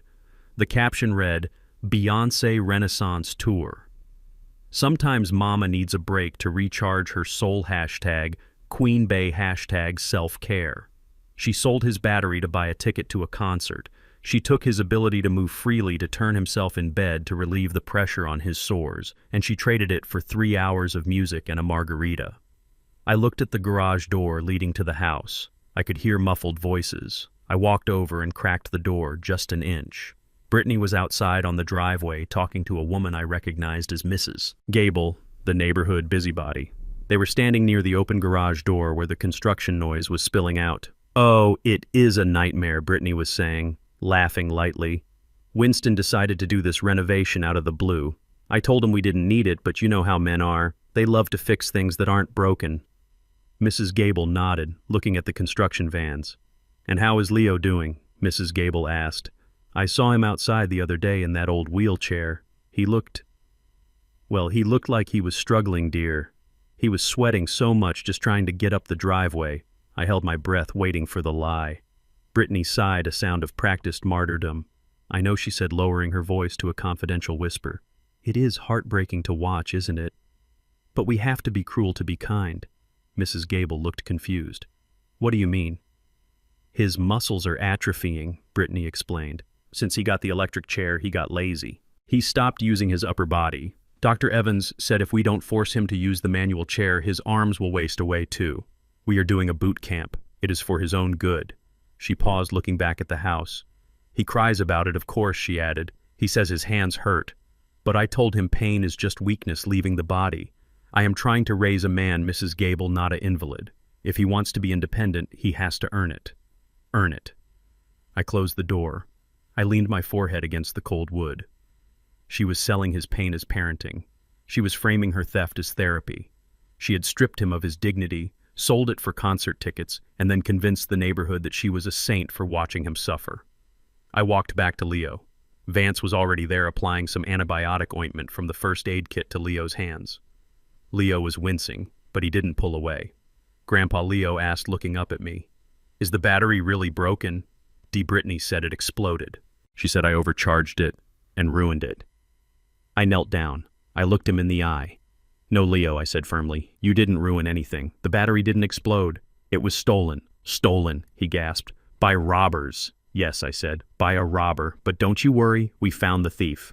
I stood up. Mike, I called out. Yeah, boss. Do we have a spare battery in the van, I asked, knowing full well we didn't carry medical equipment. No, Mike said, but I can have one here in an hour. I know a supplier downtown. Get it, I said, and get the heavy-duty one, the one that lasts for 20 miles. I looked at Brittany's Instagram post again on my phone. The smiling face, the hashtag self-care. You enjoyed the concert, Brittany, I thought. I hope you danced. I hope you jumped up and down, because you are going to need those legs. When I am done with you, you won't be able to afford a car. You won't be able to afford an Uber. You will be walking everywhere. And every time your feet hurt, every time you get a blister, I want you to remember the boy you forced to drag himself across concrete so you could hear a song. I put my hand on Leo's shoulder. Rest your hands, son, I said. The manual labor is over. Leo looked at his bandaged hands. But the chores, he whispered. The recycling.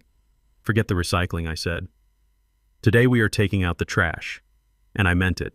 The biggest piece of trash in this house wasn't in the blue bin. She was standing in the driveway wearing yoga pants and lying to the neighbors. Vance handed me a folder. Here is the eBay receipt, Winston, he said, and the PayPal transaction record linking it to her personal account. It is undeniable. I took the folder. I added it to the pile, the mold report, the bank statements, and now the battery. The case was building. It was a fortress of evidence. But I wasn't done. I needed one more thing. I needed the world to see it. I didn't just want to win in court. A court case is quiet. A court case is sealed records and plea deals. I wanted noise. I wanted shame.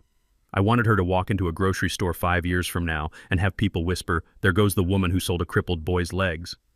I looked at Mike. "Is the projector ready?" I asked. "Ready and waiting," Mike said. "Good," I said, "because tonight we are going to a party, and I am bringing the entertainment. The balloon arch over the front door cost $400. I know this because I saw the invoice on the kitchen counter while my guys were tearing down the garage wall. It was a spiral of pastel pink and gold latex, a towering monument to vanity that screamed, "Look at me." The driveway was packed with luxury SUVs, Range Rovers, Escalades, Teslas. It looked like a dealership for people who had more credit debt than sense. It was Saturday afternoon. The sun was shining with a mocking brightness, warming the manicured lawns of the neighborhood, while my grandson sat in a construction zone breathing drywall dust. Today was not just my granddaughter Kaylee's 8th birthday. That was the cover story. The real event was the coronation of Brittany Carter. She had been nominated for the Atlanta Mom and Baby Influencer of the Year award by a local lifestyle magazine. The party was sponsored. There were logos on the napkins. There were gift bags for the guests filled with organic skin cream and discount codes for meal prep services. I parked my truck 2 blocks away. I didn't want my rusted Ford ruining the aesthetic of her driveway. I walked up the street carrying a garment bag over my shoulder. Inside was my tuxedo, not a rental. A bespoke suit cut by a tailor on Savile Row in London 10 years ago when I sold my company. I hadn't worn it since my wife's funeral. Today I was wearing it to a different kind of funeral. The funeral of Brittany's reputation. I slipped into the garage through the side door. The air inside was thick with dust despite the fans Mike had set up. The demolition was halfway done. The studs were exposed, revealing the rot and the secrets of this house. Leo was sitting behind the plastic barrier. He was wearing noise-canceling headphones I had bought him that morning to block out the party music thumping through the walls. He was reading a comic book. He looked small. He looked forgotten. "Hey, spy," I whispered, tapping on the plastic. Leo looked up. He pulled off the headphones. His face lit up when he saw me. "Grandpa," he said, "is the party over?" "No, son," I said, kneeling down on the dusty concrete. "It is just starting." Leo looked down at his lap. Brittany said I have to stay here until the last car leaves," he said quietly. "She said there are important people here. Sponsors. She said a boy in a wheelchair makes people feel sad, and she doesn't want to bring down the vibe." The vibe. She was worried about the vibe while she committed human rights violations in her own home. I looked at the door leading to the kitchen. I could hear laughter. I could hear the clink of champagne glasses. "Are you hungry, Leo?" I asked. "I am okay," he said. "Dad brought me a sandwich earlier. It had ham. One sandwich. While inside, they were serving catered hors d'oeuvres. I reached into my bag and pulled out a protein bar. It wasn't much, but it was something. "Eat this," I said, and put the headphones back on. "I don't want you to hear what happens next." "Why?" Leo asked, his eyes wide. "What is going to happen?" "Justice, son," I said. "Justice is going to happen." I stood up and walked to the door. I cracked it open just enough to see into the kitchen. The house was transformed. Fresh flowers were on every surface. A bartender was mixing pink cocktails in the corner.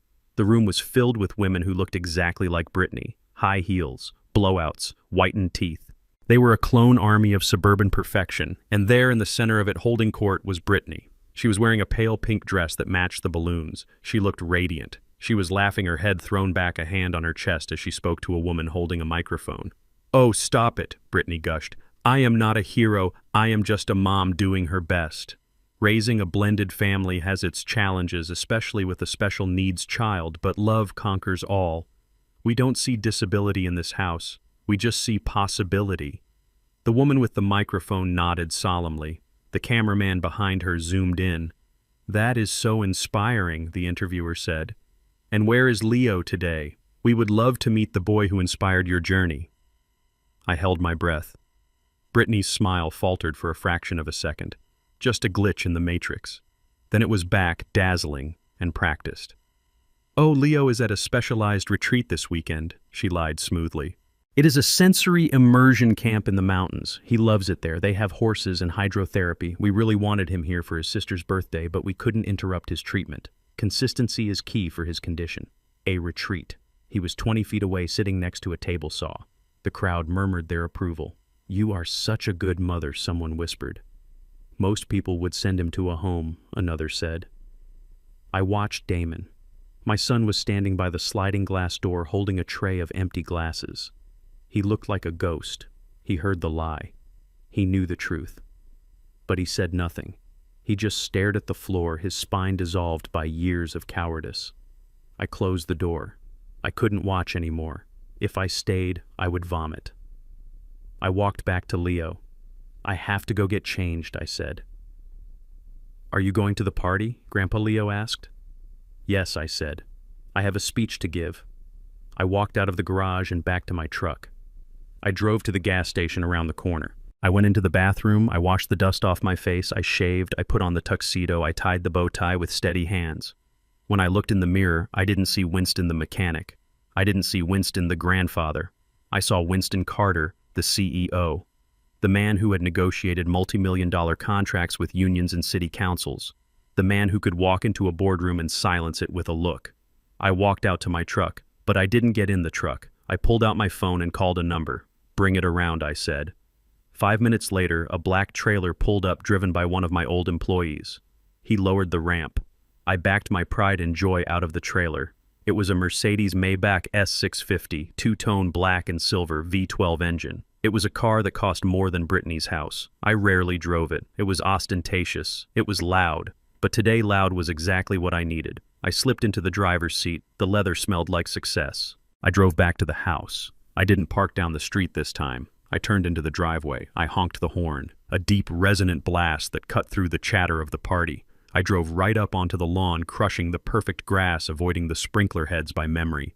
I pulled up right to the front porch, blocking the entrance. I stepped out. The guests on the porch stopped talking. They stared at the car. They stared at the old black man in the tuxedo standing next to it. I adjusted my cuffs. I walked up the steps. The door was open. I walked into the foyer. The conversation in the living room died down. The music seemed to fade. Brittany turned around, annoyance flashing on her face at the intrusion. "Excuse me," she started to say, "this is a private..." Then she saw me. She saw the tuxedo. She saw the shoes that cost $1,000. She saw the look in my eyes. "Winston," she whispered. I didn't stop. I walked straight to the bartender. "Whiskey," I said. "Neat." The bartender poured it, his hand shaking slightly. I took the glass. I turned to the room. There were about 50 people there. The cream of the crop of Atlanta's social climbers, the sponsors, the neighbors, the media. I saw the woman with the microphone. I saw the red light of the camera. Perfect. I walked over to the DJ booth. I tapped the DJ on the shoulder. "Cut the music, son," I said. The DJ looked at Brittany. Brittany looked frozen. "Do it," I commanded. The music stopped. Silence fell over the room. The only sound was the hum of the refrigerator and the distant sound of a saw from the garage. I turned to face the crowd. I raised my glass. "Good afternoon, everyone," I boomed, my voice projecting to the rafters. Brittany stepped forward, her smile tight and panic-stricken. "Dad," she said, her voice high and strained. "What are you doing? You look nice. But we are in the middle of a presentation." "I know," I said, smiling at her. A wolf smiling at a lamb. "I wouldn't miss it for the world. After all, it is not every day my daughter-in-law gets nominated for a sainthood." The crowd chuckled nervously. They sensed the tension, but they didn't understand the source. I looked at the representative from the magazine. "You are giving her an award for Mother of the Year, is that right?" I asked. The woman nodded hesitantly. "Yes. For her dedication to special needs advocacy." "Advocacy," I repeated, tasting the word. Beautiful word. I took a sip of whiskey. "I have a gift," I said. I gestured to the projector screen that had been set up to show a slideshow of Kaylee's birthday photos. "Brittany," I said, "I know you love content. I know you love showing the world your reality. So I made a little movie for you." Brittany's eyes darted to the laptop connected to the projector. "No," she said quickly. "We have a schedule, maybe later." "Now," I said. I pulled a remote from my pocket. It wasn't the projector remote. It was a signal to Mike, who was hiding in the kitchen pantry with his own laptop hacked into the system. I pressed the button. The picture of Kaylee blowing out candles disappeared. The screen went black for a second. Then a timestamp appeared. Yesterday. 6:42 a.m. The video began to play. It was grainy footage from a hidden camera, but the audio was crystal clear, and the first thing the room heard was the sound of a woman screaming, "You are a waste of space, Leo. A waste of food." The room gasped. I looked at Brittany. "Happy birthday," I whispered. "The show has begun." The sound of a V12 engine is distinct. It does not roar like a muscle car, and it does not whine like a sports car. It hums. It is a deep, resonant frequency that vibrates in your chest before you even see the vehicle. It is the sound of power. It is the sound of authority. And as I turned the corner onto the street where my son lived, that hum was the only announcement I needed. I was driving a Mercedes Maybach S650, two-tone paint, obsidian black on top, iridium silver on the bottom. I had bought it cash 3 years ago as a retirement gift to myself, but it mostly sat under a tarp in my climate-controlled storage unit in Detroit.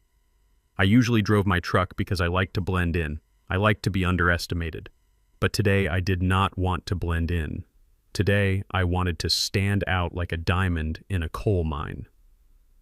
I rolled down the window as I approached the driveway.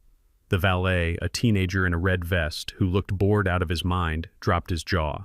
He was leaning against a Range Rover, probably thinking that was the height of luxury. He had never seen a car like this, not in person. I didn't wait for him to open the door. I pulled the car right up to the front steps, crushing a few of Brittany's prize-winning hydrangeas with my tires. I put it in park. I stepped out. I adjusted my cufflinks. They were gold vintage Cartier. I smoothed the lapels of my tuxedo. It was midnight blue, almost black, cut to fit my broad shoulders perfectly. I put on my sunglasses even though the sun was starting to dip. I walked up the steps. The valet ran up to me breathless. "Sir," he stammered, holding out his hand for the keys. "Do you want a ticket?" I looked at him over the rim of my glasses. "Keep it running, son," I said, flipping him a $100 bill. "I won't be staying long." I walked through the open front door. The transition from the quiet of the car to the noise of the party was jarring. The house was packed. The air smelled of expensive perfume, catering trays, and ambition. People were laughing that polite, high-pitched laughter that signals social climbing. I saw women in cocktail dresses holding champagne flutes, scanning the room to see who was watching them. I saw men in blazers talking about golf and interest rates. I stood in the foyer for a moment, just watching. Nobody noticed me yet. They were too busy looking at each other. Then I saw her. Brittany. She was in the center of the living room, standing under the crystal chandelier. She was holding court. She had a glass of rosé in one hand and she was gesturing expansively with the other. She looked like the queen of the suburbs. She was glowing, and why wouldn't she be? She had successfully hidden her stepson in a garage filled with toxic mold. She had successfully fooled the magazine editors. She had successfully spent my money on a pool that was currently curing in the backyard. She was winning. I started to walk toward her. The tap of my dress shoes on the hardwood floor was sharp and deliberate. A woman near the entrance turned and saw me. She nudged her husband. He turned. The ripple effect began. Silence spread through the room like a wave. The chatter died down. The music seemed to fade into the background. Brittany sensed the shift in the room. She turned around, a smile frozen on her face, ready to greet another admirer. When she saw me, the smile didn't just drop, it evaporated. She blinked. She looked at the tuxedo. She looked at the shoes. She looked at the man she had dismissed as a senile old mechanic just yesterday. "Winston," she whispered. I walked right up to her. I didn't stop until I was inside her personal space. "Brittany," I said, my voice smooth and rich. "You look expensive." She stared at me. She was trying to process what she was seeing. This wasn't the man in the flannel shirt. This wasn't the man begging to see his grandson. This was a man who looked like he owned the bank that held her mortgage. "Winston," she stammered, her eyes darting to the guests who were now watching us with intense curiosity. "I thought you said you were running errands." I said, flashing a charming smile to the room, "but I couldn't miss the big day. Influencer of the year, right? That is a big deal." Brittany relaxed slightly. She saw the smile. She saw the tuxedo. Her brain made a quick calculation. He is dressed up. He is happy. He is here to support me. He is here to pay for the renovation. She let out a breath and put the mask back on. "Oh, Winston," she gushed, reaching out to touch my arm. "You cleaned up nice. I didn't know you even owned a suit like that." "I have a lot of things you don't know about Brittany," I said. She laughed nervously. "Well, I am glad you are here. We were just talking about the journey, about how hard it has been." "I bet," I said. I looked around the room. I saw Damon standing by the bar. He looked terrified. He knew me better than she did. He knew that when Winston Carter put on a tuxedo on a Saturday afternoon, it wasn't for a party. It was for an execution. He started to walk toward us, shaking his head slightly, begging me with his eyes to stop. But I ignored him. I looked at the woman holding the microphone, the reporter from the magazine. "Is this the interview?" I asked. "Yes," the reporter said, dazzled by the suit. "We are just wrapping up. You must be the grandfather." "I am," I said. "The patriarch." I looked at Brittany. "I have a gift," I said. Brittany's eyes lit up. A gift. She thought it was the check. She thought I was going to hand her a piece of paper that would pay for her garage conversion and maybe cover her credit card debt. "Oh, Dad," she said, her voice dropping into that sweet, sugary register she used for the camera. "You didn't have to get me anything. Your presence is enough." "Nonsense," I said. "You have done so much. You have sacrificed so much. You took in a disabled boy.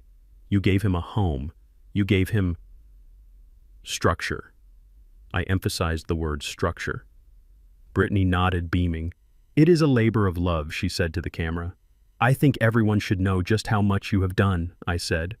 I reached out and took the microphone from the reporter's hand. I didn't ask. I just took it. It was a natural movement. The movement of a man used to being in charge. The reporter didn't object. She stepped back, sensing that something important was about to happen. I turned to the room. "Can I have everyone's attention, please?" I boomed. The few people still whispering fell silent. The room was focused entirely on me. Brittany stood next to me, posing. She hooked her arm through mine, playing the part of the beloved daughter-in-law. She was practically vibrating with anticipation. She was ready for the praise. She was ready for the applause. "My name is Winston Carter," I said, my voice projecting clearly through the speakers, "and I am the man who bought this house." A few people clapped politely. "I bought this house because I wanted my family to be safe," I continued. "I wanted my grandson Leo to have a sanctuary. And for the last 5 years I have watched from a distance as my daughter-in-law Brittany turned this house into a home." I looked down at her. She smiled up at me adoringly. "She is a woman of vision," I said. "She knows exactly what she wants. She wants perfection. She wants beauty. And she will stop at nothing to get it." Brittany nodded, agreeing with every word, thinking it was a compliment. "She has taught me a lot," I said. "She taught me that appearances are everything. She taught me that it doesn't matter what is happening on the inside, as long as the paint is fresh and the photos are edited." A few guests exchanged confused glances. The tone was shifting, but Brittany didn't catch it yet. She was too drunk on her own ego. "And today," I said, raising my voice slightly, "today she is being honored. Influencer of the Year. A title for someone who influences others. Someone who sets an example. I put my hand in my pocket. I felt the remote control. Brittany leaned into the microphone. "Thank you, Dad," she whispered. "That is so sweet." "Wait," I said. "I am not done." I pulled my hand out of my pocket. I wasn't holding a check. I was holding the small black remote. Brittany looked at it. Confusion flickered in her eyes. "What is that?" she asked. "I heard you like content." "Brittany," I said, my voice dropping to a low growl, "I heard you like to document your life. So I thought I would help you out. I hired a film crew." "A film crew?" she asked, looking around. "Yes," I said, "to capture the real you. The you that the camera doesn't usually see. The you that exists when the ring light is off." I stepped away from her, breaking her hold on my arm. I walked toward the large projection screen that had been set up for her slideshow. "I have a special gift for my daughter-in-law," I announced to the room. "A woman who has sacrificed everything, including her soul." Brittany's smile vanished. The color drained from her face. She looked at Damon. Damon was shaking his head, mouthing, "No, don't do it." But it was too late. The train had left the station. I pointed the remote at the screen. "You wanted to be famous, Brittany," I said. I pressed the button. "Let's make you famous."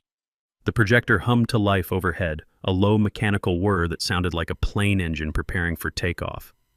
The white screen descended slowly, covering the view of the backyard, covering the view of the pool that was being built with stolen money, covering the lies with a blank canvas waiting for the truth.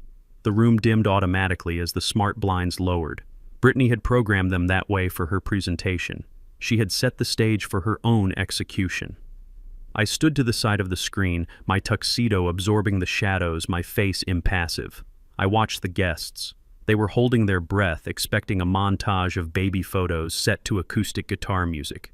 They were expecting to cry happy tears.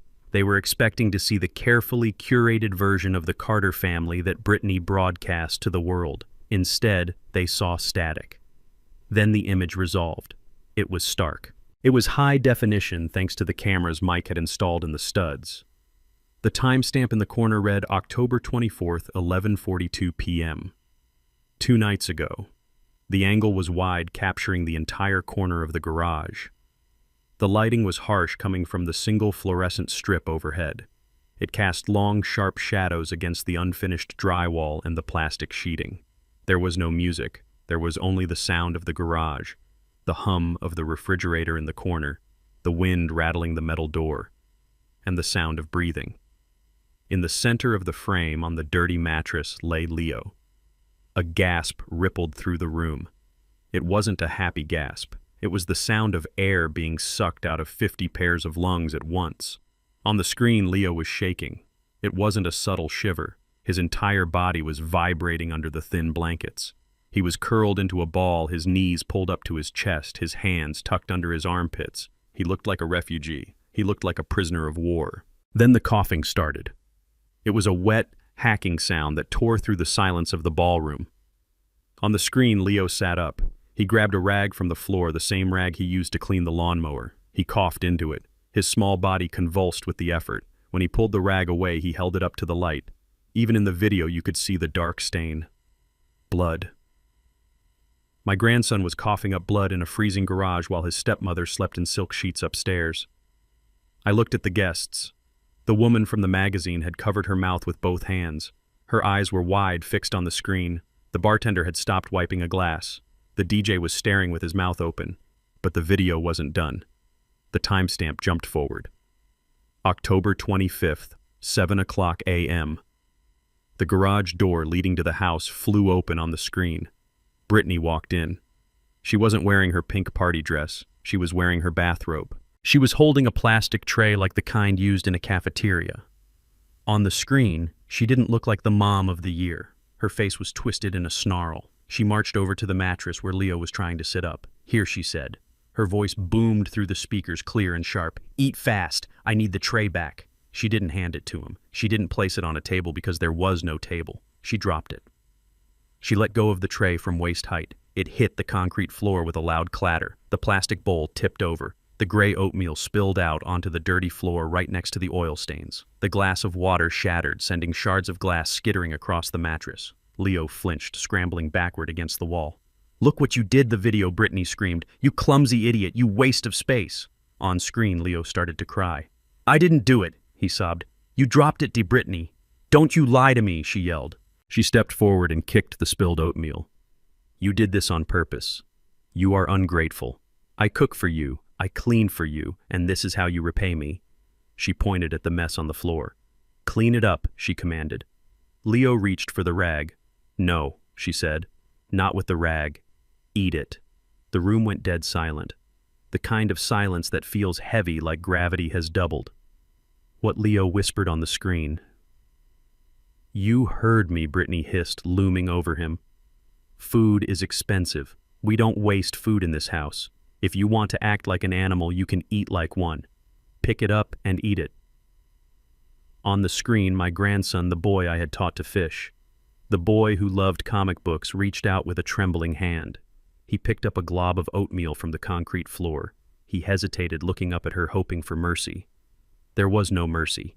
"Eat it!" she screamed. He put it in his mouth. I paused the video. The image froze on that moment. Brittany standing over him like a tyrant, Leo with dirt and oatmeal on his face, his eyes shut tight in humiliation. I stood there in the silence, letting the image burn into their retinas.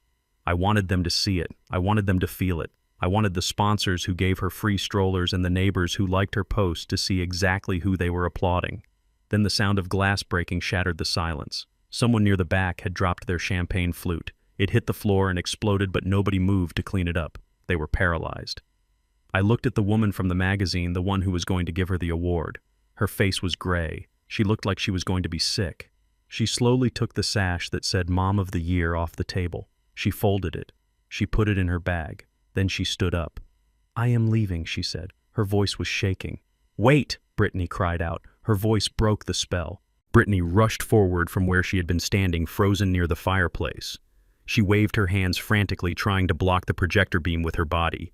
Her shadow fell across the screen, but it couldn't hide the truth. "Wait, please," she screamed. "Don't go! This is a mistake!"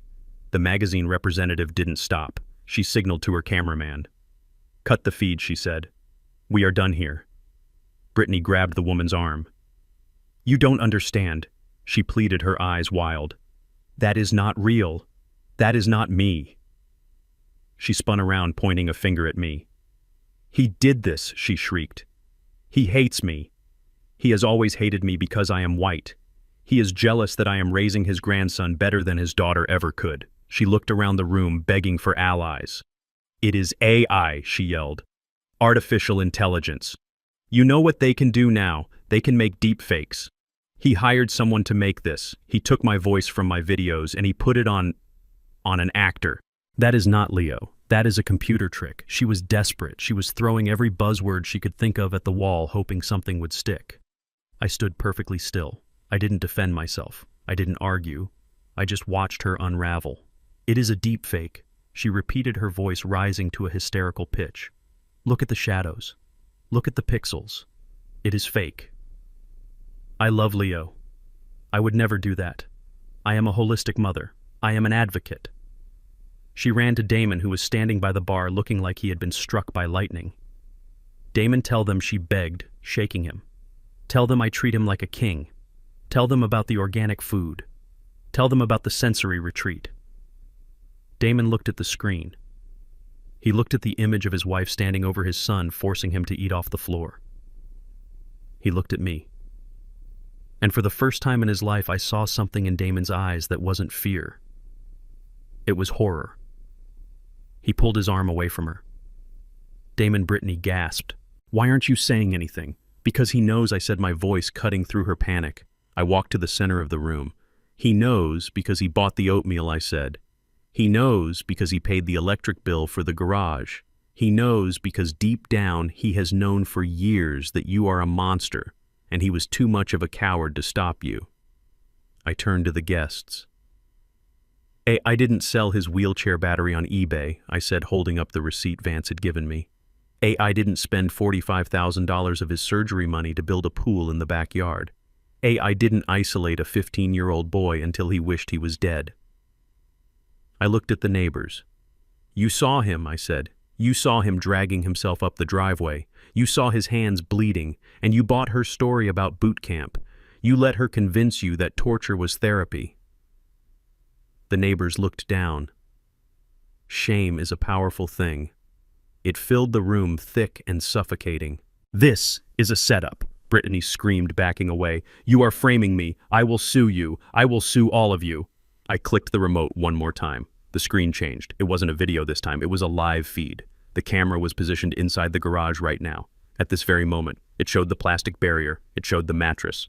And it showed Leo sitting there wearing his noise-canceling headphones, reading his comic book, oblivious to the chaos inside. He looked up at the camera and waved. And next to him, sitting on a bucket, was Mike, my foreman, holding today's newspaper. I pointed at the screen. Is that AI, Brittany? I asked. Is that a deep fake? Or is that my grandson sitting exactly where you left him 10 minutes ago so he wouldn't ruin your aesthetic? Brittany stared at the live feed. There was no denying it. It was real time. She made a sound like a wounded animal, a low, keening wail that rose from her chest. Get out, she screamed. Everybody get out. This is my house. You are trespassing. She grabbed a vase of flowers from the table and threw it. It smashed against the wall, water and petals spraying everywhere. I said, get out. The guests didn't need to be told twice. They were already moving toward the door, clutching their purses, leaving their gift bags behind. The sponsor from the baby food company was practically running, but I didn't move, and neither did the police officers who had just walked through the front door, silently ushered in by Vance. Brittany saw the uniforms. She froze. No, she whispered. I walked up to her. I leaned in close so only she could hear me. You wanted a viral moment, Brittany, I said. I pointed to the open door where the red and blue lights of the cruiser were flashing against the pink balloons. You are trending, I said. Look at the camera and smile. The silence in the room was heavier than the humid Atlanta air outside. The video feed had cut to black, but the image of my grandson eating oatmeal off the concrete floor was burned into the retinas of every socialite and sponsor in the room. They looked at Brittany differently now. 5 minutes ago, she was a glowing Earth Mother in pink silk. Now they saw the dirt under her fingernails. They saw the cruelty behind the smile. But shame is a fleeing emotion. I knew people like Brittany. She was already recovering. I could see the gears turning behind her panic-stricken eyes.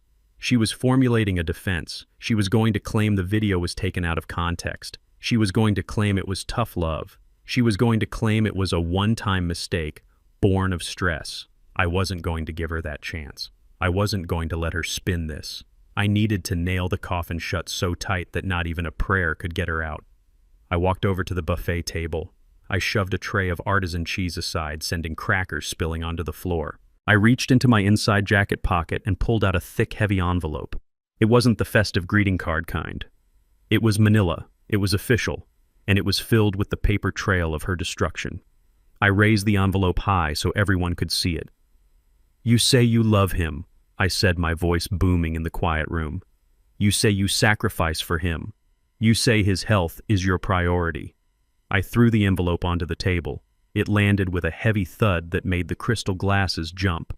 Open it, Brittany, I commanded. Brittany stared at the envelope. She backed away, shaking her head. I won't, she whispered. I don't know what that is. I will tell you what it is, I said, stepping closer to the crowd. I picked up the top document. It was stamped with the logo of the urgent care lab Mike had rushed the samples to that morning. This is a pathology report, I announced, scanning the room. My crew found black mold growing behind the drywall in the garage, Stachybotrys chartarum. It is highly toxic. It causes bleeding in the lungs. It causes cognitive failure. It attacks the immune system.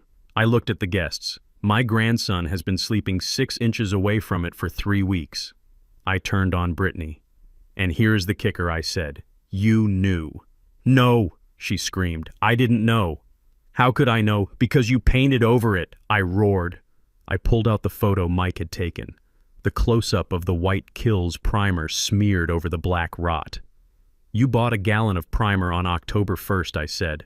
I have the receipt from Home Depot right here. You saw the mold. You smelled the rot. And instead of calling a professional, instead of moving the boy inside, you painted over it to hide the color. You sealed him in a gas chamber, and you called it a bedroom. The crowd gasped. A woman in the front row looked at her own child, clutching him tight. He is coughing up blood. "Brittany," I said, my voice dropping to a growl, "that is not a cold. That is poisoning. You poisoned him." Brittany was hyperventilating now. Her chest was heaving. "It was just a little mildew," she stammered.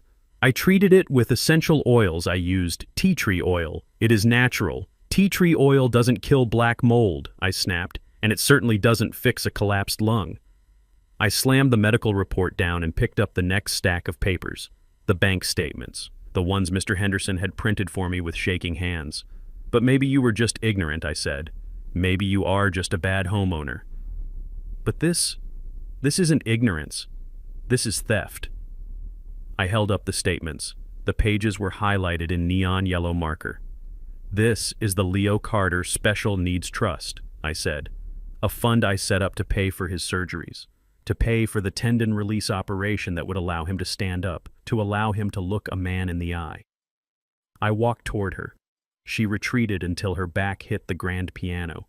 "There was $300,000 in this account 5 years ago," I said. I looked at the final page. "Today, there is $12.50. The room erupted in whispers, shocked, angry whispers. "Where did it go, Brittany?" I asked. "Did it go to doctors? Did it go to therapy? Did it go to a new wheelchair?" I pointed my cane at her, specifically at the crook of her arm. She was clutching a handbag, a small beige leather bag with gold hardware. I knew exactly what it was because I had seen the transaction on page 14. "That is a nice bag," I said. "Hermes Birkin, isn't it? The 25-centimeter in chai leather." Brittany clutched the bag tighter, trying to hide it behind her back. "It was a gift," she lied. "A gift from a sponsor." "No, it wasn't," I said. "You bought it at the boutique in Buckhead 3 weeks ago. You paid $18,000 for it, and you paid with a debit card linked to Leo's trust." I turned to the audience. "She is holding my grandson's legs on her arm," I shouted. "She is carrying his ability to walk in a leather sack meant for lipstick and lies." I grabbed the next sheet, and the shoes I asked, pointing at her feet. "Louboutin, $1,200, paid for by the trust." And the pool, I yelled, pointing toward the window. "The $80,000 hole in the ground you are digging, paid for by the money meant to fix his spine. You stripped him for parts," I said, my voice shaking with rage. "You looked at a crippled boy, and you didn't see a son. You saw an ATM. You saw a piggy bank you could break open whenever you wanted a new toy." Brittany was sobbing now. Ugly mascara-stained tears streaming down her face. "I needed it," she wailed. "You don't understand the pressure I have to look a certain way. I am a brand. If I don't look successful, nobody will follow me. I did it for the family. I was investing in our future." "Investing," I scoffed. "You were investing in vanity." Damon stepped forward then. "My son, the ghost in the machine." He had been standing by the bar watching the destruction of his life with a slack jaw. But now, seeing his wife cornered, seeing the police at the door, seeing the guests looking at them like they were lepers, something in him snapped. But it wasn't the snap of a man finding his backbone. It was the snap of a coward trying to save face. He rushed toward me, his hands raised in a placating gesture. "Dad, stop," he pleaded, his voice high and thin. "Please, that is enough." He tried to grab the papers from my hand. "You are making a scene, Dad," he hissed. "These people are our friends. This is private business. We can explain everything. The money, we were going to pay it back. It was a loan, just a bridge loan until Brittany's sponsorship money came through." "A loan?" I asked, staring at him. "You loaned yourself his surgery money to buy a purse." Damon looked around nervously. "Keep it down," he whispered. "We are family. You don't air dirty laundry in public. You are ruining us, Dad. Think about the kids. Think about Kyle and Kaylee." I looked at him. I looked at the man I had raised. I looked at the boy I had taught to throw a baseball. The boy I had taught to hold a door open. The boy I had taught that a man protects those who cannot protect themselves. And I saw nothing. I saw a stranger. I saw a hollow shell filled with fear and complicity. He wasn't a victim. He was the getaway driver. He knew. He watched her spend the money. He watched her put Leo in the garage. And he did nothing because he liked the heated floors and the easy life. Family, I asked quietly. Yes, family. Damon insisted, gaining a little confidence, thinking he could talk me down. We settle this inside. Just tell the police to leave. Tell the guests it was a misunderstanding. Please, Dad. For me. He reached out and put a hand on my shoulder, a familiar gesture, a son asking a father for a bailout. I looked at his hand. It felt heavy. It felt like a chain. I didn't think. I reacted with the instinct of a patriarch whose line has been corrupted. I raised my hand, my heavy, calloused hand, and I struck him. It wasn't a punch, it was a slap. But it was a slap with 73 years of disappointment behind it. Crack. The sound was louder than the glass breaking earlier. It was the sound of a bond breaking. Damon stumbled back, clutching his cheek. He looked at me with shock. I had never hit him in his life, not once. Dad, he whimpered. Don't you call me that, I roared. I took a step toward him, forcing him back. You are not my son, I spat. My son died the day he let his wife put his nephew in a garage next to a bag of fertilizer. My son died the day he watched a woman steal from a disabled child and said nothing because he wanted a new pool. I pointed at Leo's face on the frozen screen. That is my blood, I said. That boy on the floor. That is the only Carter in this house. You Damon, I said, my voice dropping to a whisper that carried more weight than a scream. You are just the man who opened the door for the thief. You stood there and watched him freeze, I said. You ate pancakes while he ate sludge. You are worse than her. She is a predator. That is her nature. But you were supposed to be his father. I looked at the guests. I looked at the police. I turned back to Damon. I don't have a son, I said, cold and final. I have a defendant. And I am going to make sure the jury knows exactly what kind of man you are. Damon sank to his knees. He started to cry. Not for Leo, for himself, for the life he was losing. I turned away from him. He disgusted me. I looked at Brittany. She was still clutching the Hermes bag as if it could save her. I walked over to her. I snatched the bag from her hands. She tried to hold on to it, but I ripped it away, breaking the strap. I turned it upside down. Lipstick, keys, and a wallet fell onto the floor. I threw the empty bag onto the table next to the medical report. Evidence, I said to the police officer. Then I looked at Brittany. Your carriage has turned back into a pumpkin Cinderella, and midnight just struck. The sound of my hand striking my son's face still echoed in the corners of the room, a ghost of violence that hung heavy in the air. Damon was on his knees, weeping into his hands, broken by the weight of his own cowardice. But Brittany was not broken. Not yet. She was a creature of pure survival instinct, and like a cornered rat, she was ready to bite. She scrambled back from the piano, her eyes wild, darting between the police officers and me. She looked at the ruined cake, she looked at the screen with the frozen image of her abuse, and she realized she had lost the moral high ground. She had lost the social battle. She had lost her reputation. But she still thought she had the castle. Get out, she screamed, pointing a shaking finger at the door. Her voice shredded the silence, shrill and desperate. Get out of my house, Winston. I want you gone. I want all of you gone. She turned to the lead police officer, a tall woman with a face like granite. Officer, remove this man, she demanded, trying to summon the authority she usually wielded over waiters and valets. He is trespassing. He assaulted my husband. This is my property. My name is on the deed. I have rights. I want him arrested for home invasion. The officer didn't move. She looked at me, then she looked at Brittany. There was no sympathy in her eyes, only the cold calculation of law enforcement assessing a volatile scene. Brittany took a step forward, emboldened by her own delusion. Did you hear me? She shrieked, stomping her foot like a petulant child. This is my house. I decorated it. I chose the paint. I chose the furniture. It belongs to me. And I am ordering you to remove this violent old man from my premises immediately. I watched her. I watched the way she clung to the idea of ownership like a drowning woman clinging to a piece of driftwood. It was pathetic. It was almost sad if she hadn't been a monster. I reached into the inner pocket of my tuxedo jacket. I bypassed the silk handkerchief. I bypassed the phone. My fingers closed around a single folded document. It wasn't white paper. It was a heavy red legal folder, the kind my lawyer Finch used for urgent business. I chuckled. It was a low, dry sound that rumbled in my chest like gravel in a mixer. Your house, I asked, my voice soft, but carrying a weight that made the room lean in. Yes, my house, Brittany hissed, her chest heaving. Damon and I are the owners. You might have helped with the down payment. Winston and I appreciate that, Charity, but the title is ours. Possession is 9/10 of the law. Charity, I repeated. You call a $500,000 down payment charity. I walked toward her. The tap of my cane on the hardwood floor was the only sound in the room. You are right about one thing, Brittany, I said, stopping 5 feet from her. You did choose the paint. You chose that awful beige in the hallway. You chose the overpriced chandelier above your head. I opened the red folder. But you didn't read the fine print. I pulled out the document. It was a deed. A property deed stamped with the official seal of the Fulton County Clerk's office. Damon, I said without looking at my son, who was still sniffling on the floor. Do you remember the day we signed the closing papers? Do you remember the name of the company that bought this property? Damon looked up, his eyes red and swollen.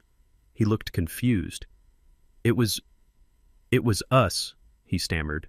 Carter Family Trust. No, I said, shaking my head. It was WRC Holdings, LLC. I held up the paper for Brittany to see. Winston Ray Carter Holdings, I translated.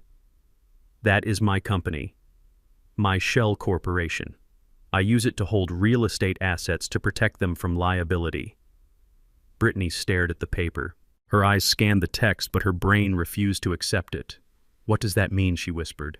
It means I bought the house, I said. Not you, not Damon. Me. My company holds the title. My company pays the property taxes. My company carries the insurance. But we signed a mortgage, she argued, desperate now. We make payments. You signed a lease, I corrected her. A lease agreement disguised as a mortgage payment to help you build credit. You pay rent, Brittany. You pay rent to me. And do you remember the amount? I looked at Damon. How much is the rent, Damon?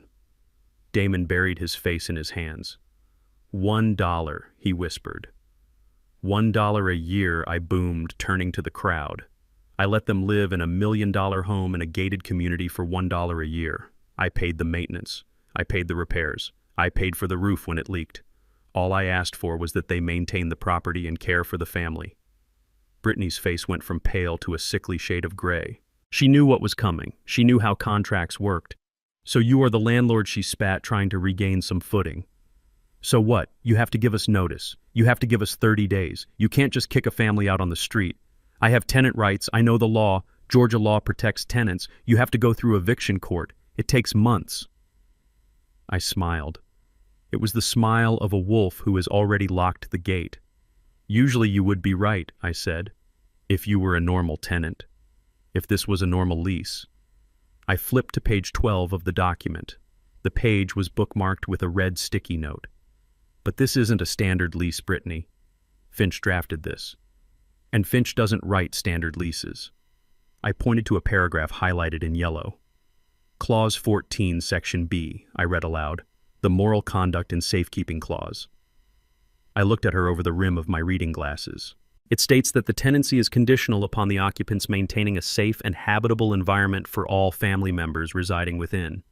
It specifically states that any act of gross negligence, abuse, or endangerment of a minor or disabled dependent constitutes an immediate and irrevocable breach of contract. I snapped the folder shut. The sound was like a gunshot. Immediate, I repeated. I looked at the garage door. You put a disabled minor in a garage with toxic mold, I said. You denied him food. You denied him medical care. You sold his medical equipment. I turned back to her. You didn't just break the lease, Brittany. You shattered it. You took a sledgehammer to it. But, she stammered, backing away until she hit the wall. You can't prove it is unsafe. I pointed to the police officer. I think the report she is filing right now proves it, I said. I think the video of my grandson eating off the floor proves it.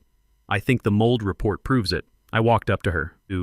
I was close enough to smell the fear on her, close enough to see the sweat beading on her forehead beneath the layers of expensive foundation. You are not the homeowner, I said, my voice low and cold. You are not the lady of the manor. You are a squatter. You are a bad guest who trashed the hotel room. I looked at my watch. It was a Patek Philippe, expensive, precise. It is 4:15, I said. I looked at the front door. I am terminating your lease effective immediately for cause. Brittany looked around the room. The guests were gone. The sponsors were gone. Only the police and my crew remained. She looked at Damon, but he was useless to her now. You can't do this, she screamed. My kids, Kyle and Kaylee, where will they sleep?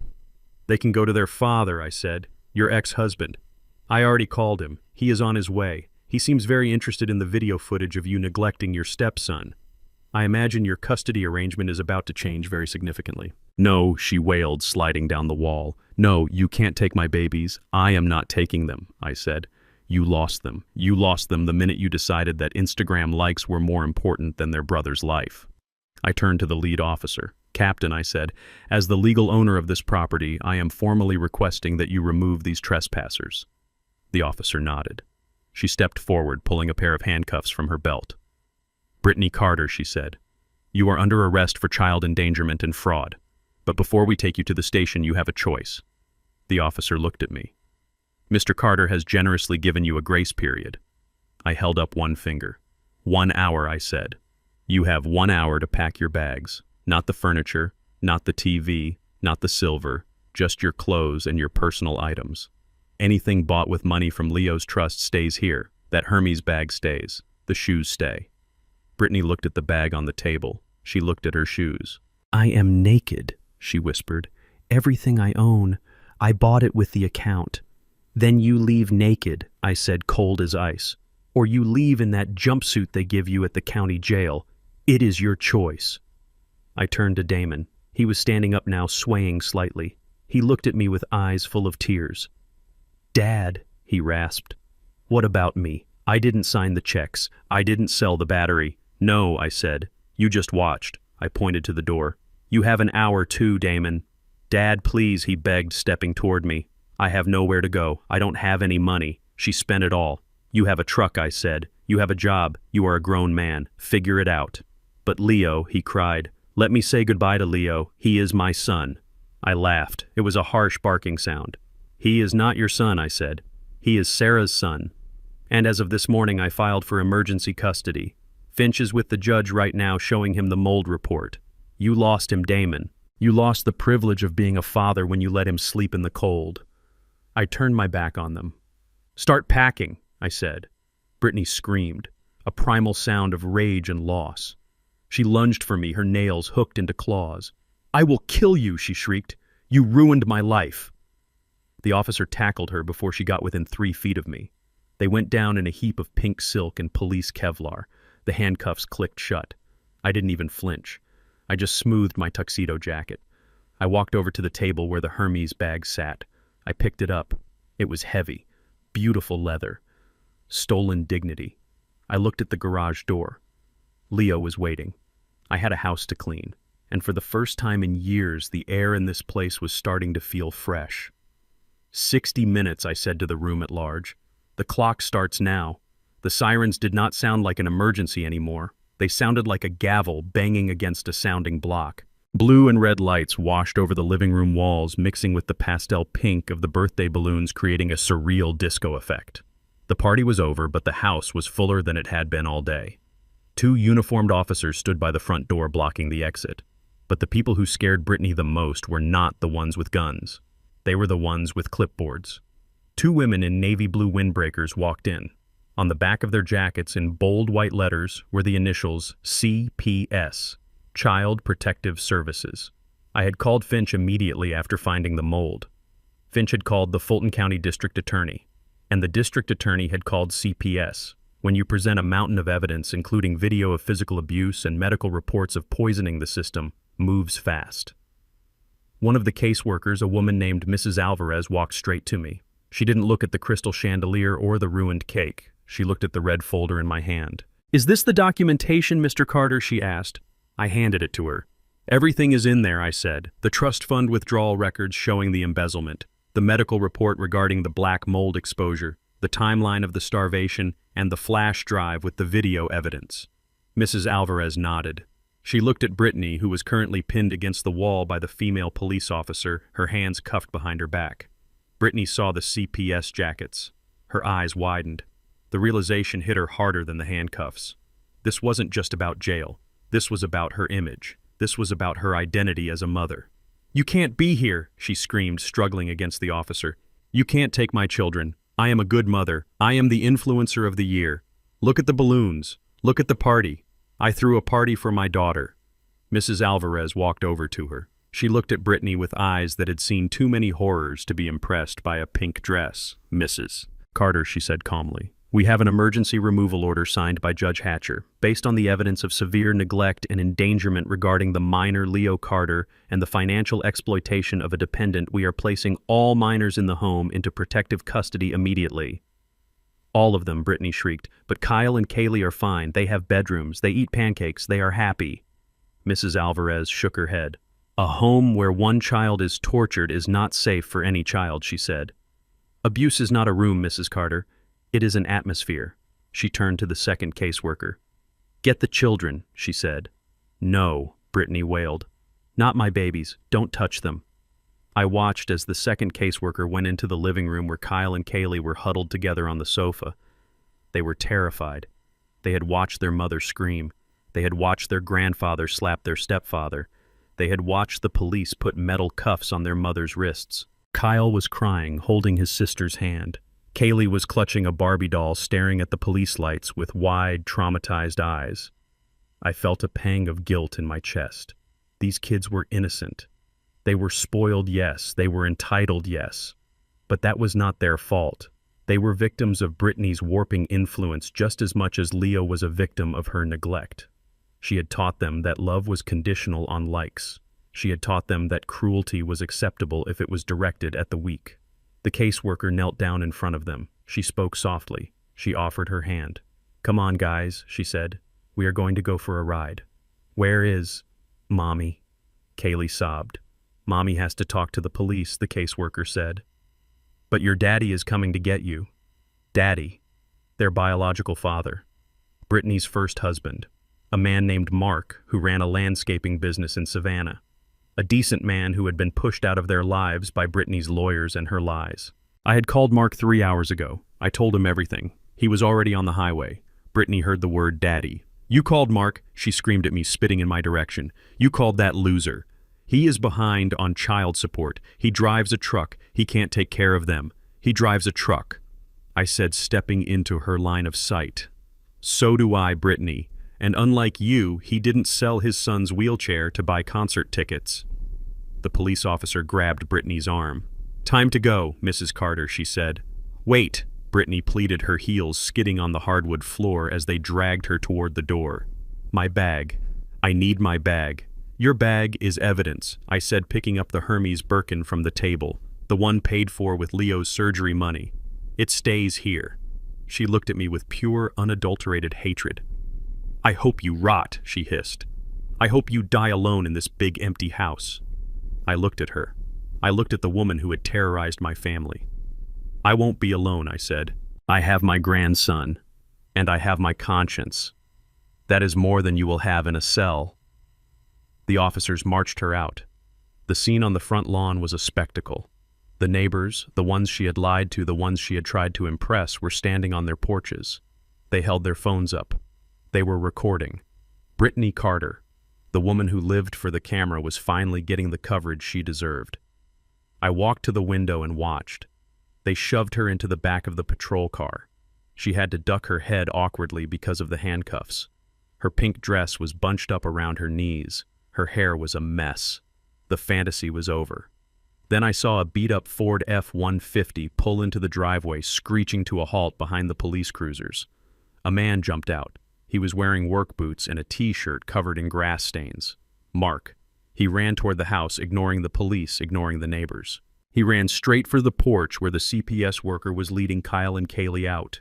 Daddy, Kaylee screamed, breaking away from the caseworker. She ran into his arms. Mark caught her, lifting her up, burying his face in her neck. Kyle ran to him, hugging his legs, sobbing. Mark looked up at the house. He saw me standing in the window. He nodded, a single sharp nod of gratitude. I nodded back. He put his kids in his truck. He buckled them in. He didn't look at the police car where his ex-wife was screaming behind the glass.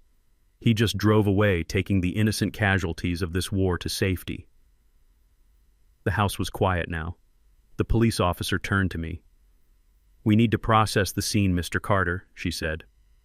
"We need to photograph the garage. We need to take the bedding into evidence." "Do whatever you need to do," I said. "What about the boy?" she asked. "Leo. CPS needs to place him." I pulled another document from my pocket. It was the emergency custody order Finch had faxed over 10 minutes ago, signed by the judge. "I am the placement," I said. "He comes with me." The officer checked the paper. She nodded. "All right, but he needs to be checked by a hospital immediately. The mold exposure—" "We are going straight to Emory University Hospital," I said. "My specialist is waiting." I turned away from the door. I walked back through the wreckage of the party. I walked past Damon, who was sitting on the stairs, his head in his hands. He didn't look up as I passed. He was a man without a country. His wife was in jail, his stepkids were gone, his son was leaving, and his father had just fired him as a son. I walked into the garage. The air was still cold, but it felt different now. The heavy blanket of fear had lifted. Leo was sitting on the mattress. He had taken off the headphones. He was looking at the door, waiting. When he saw me, he smiled. It was a weak smile, but it was real. "Is she gone, Grandpa?" he asked. "Yes, son," I said, kneeling down. "She is gone." "Is she coming back?" he asked, his voice trembling. "No," I said. "Not for a long time. And even if she does, she will never come near you again." The judge made sure of that. I reached out and picked him up. He was light. Too light. I could feel his ribs through the sweatshirt, but he felt solid in my arms. He put his head on my shoulder. "Where are we going?" he asked. "We are going to a hotel," I said. "A real hotel. With room service, and a big bathtub, and a bed with sheets made of Egyptian cotton. And tomorrow we are going home. To my house." Leo wrapped his arms around my neck. "Can I have a cheeseburger?" he whispered. I laughed, a sound that cracked the tension in my chest. "You can have 10 cheeseburgers," I said.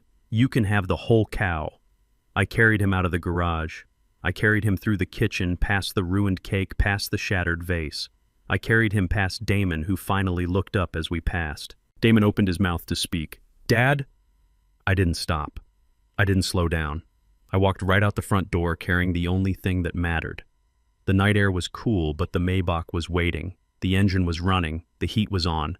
I put Leo in the passenger seat. I buckled him in. I walked around to the driver's side. I looked back at the house one last time. The house I had bought. The house that had become a prison. Sell it, I thought. Burn it. I don't care. I got in the car. I looked at Leo. "Ready, Spy?" I asked. "Ready, Grandpa," he said. I put the car in gear. The V12 engine hummed. We drove away, leaving the sirens and the sadness in the rear-view mirror. The war was over. Now the healing could begin. The morning sun in Atlanta hits the terrace of my estate at exactly 7 o'clock. It filters through the old oak trees, dappling the stone floor with light and warmth. I sat there in my favorite wicker chair, a cup of black coffee steaming in my hand, listening to the sound of freedom. It wasn't the sound of birds chirping, although there were plenty of those.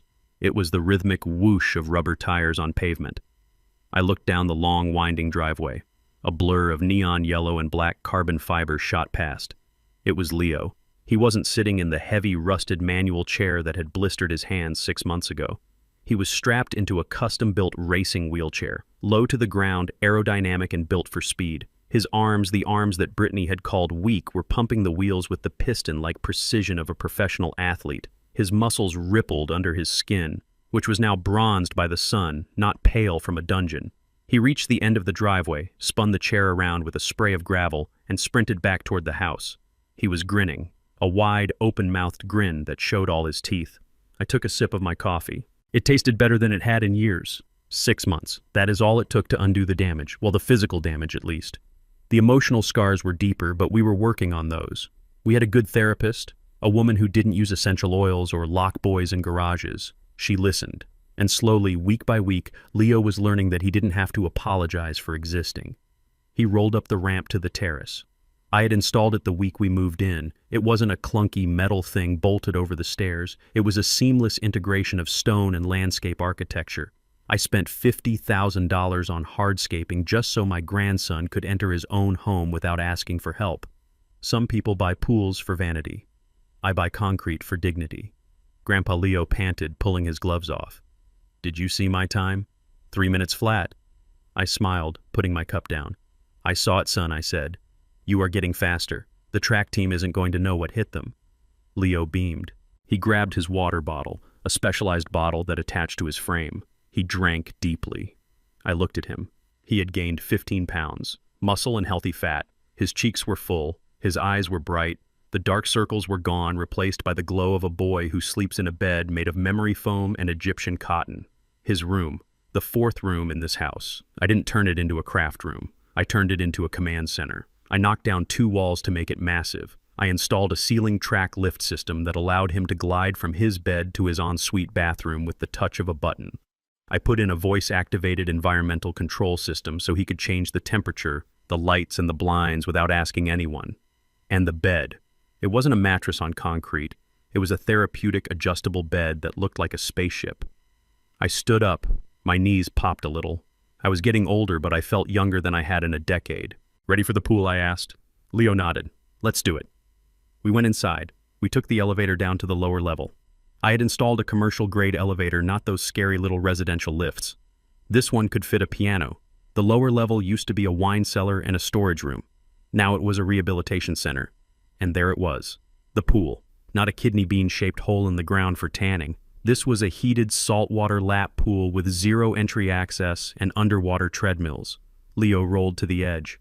And then he did something that still made my throat tight every time I saw it. He unbuckled his strap. He put his hands on the rails, and he stood up. It was shaky. His legs trembled, but he stood. The surgery. The tendon release surgery that Brittany had stolen from him. We got it done 3 weeks after I took him from that house. The surgeon said it was a miracle his joints hadn't fused completely from the neglect. But Leo was a fighter. He stood there holding his own weight for 10 seconds, then 20. Look, Grandpa, he grunted, sweat beading on his forehead. No hands. He let go of the rail. He wobbled, but he stayed upright for 3 glorious seconds before grabbing the bar again. I clapped. I clapped until my hands stung. Incredible, I said. You are a giant, Leo. He lowered himself into the warm water. He began his exercises, moving his legs against the resistance of the water. I sat on the bench watching him. I thought about the other house, the house of lies. I had sold it last month. I sold it to a nice young couple with a baby on the way. I sold it for under market value just to get rid of it. But before I handed over the keys, I hired a crew to strip that garage down to the studs and rebuild it properly. I wasn't going to pass on the poison. And Brittany.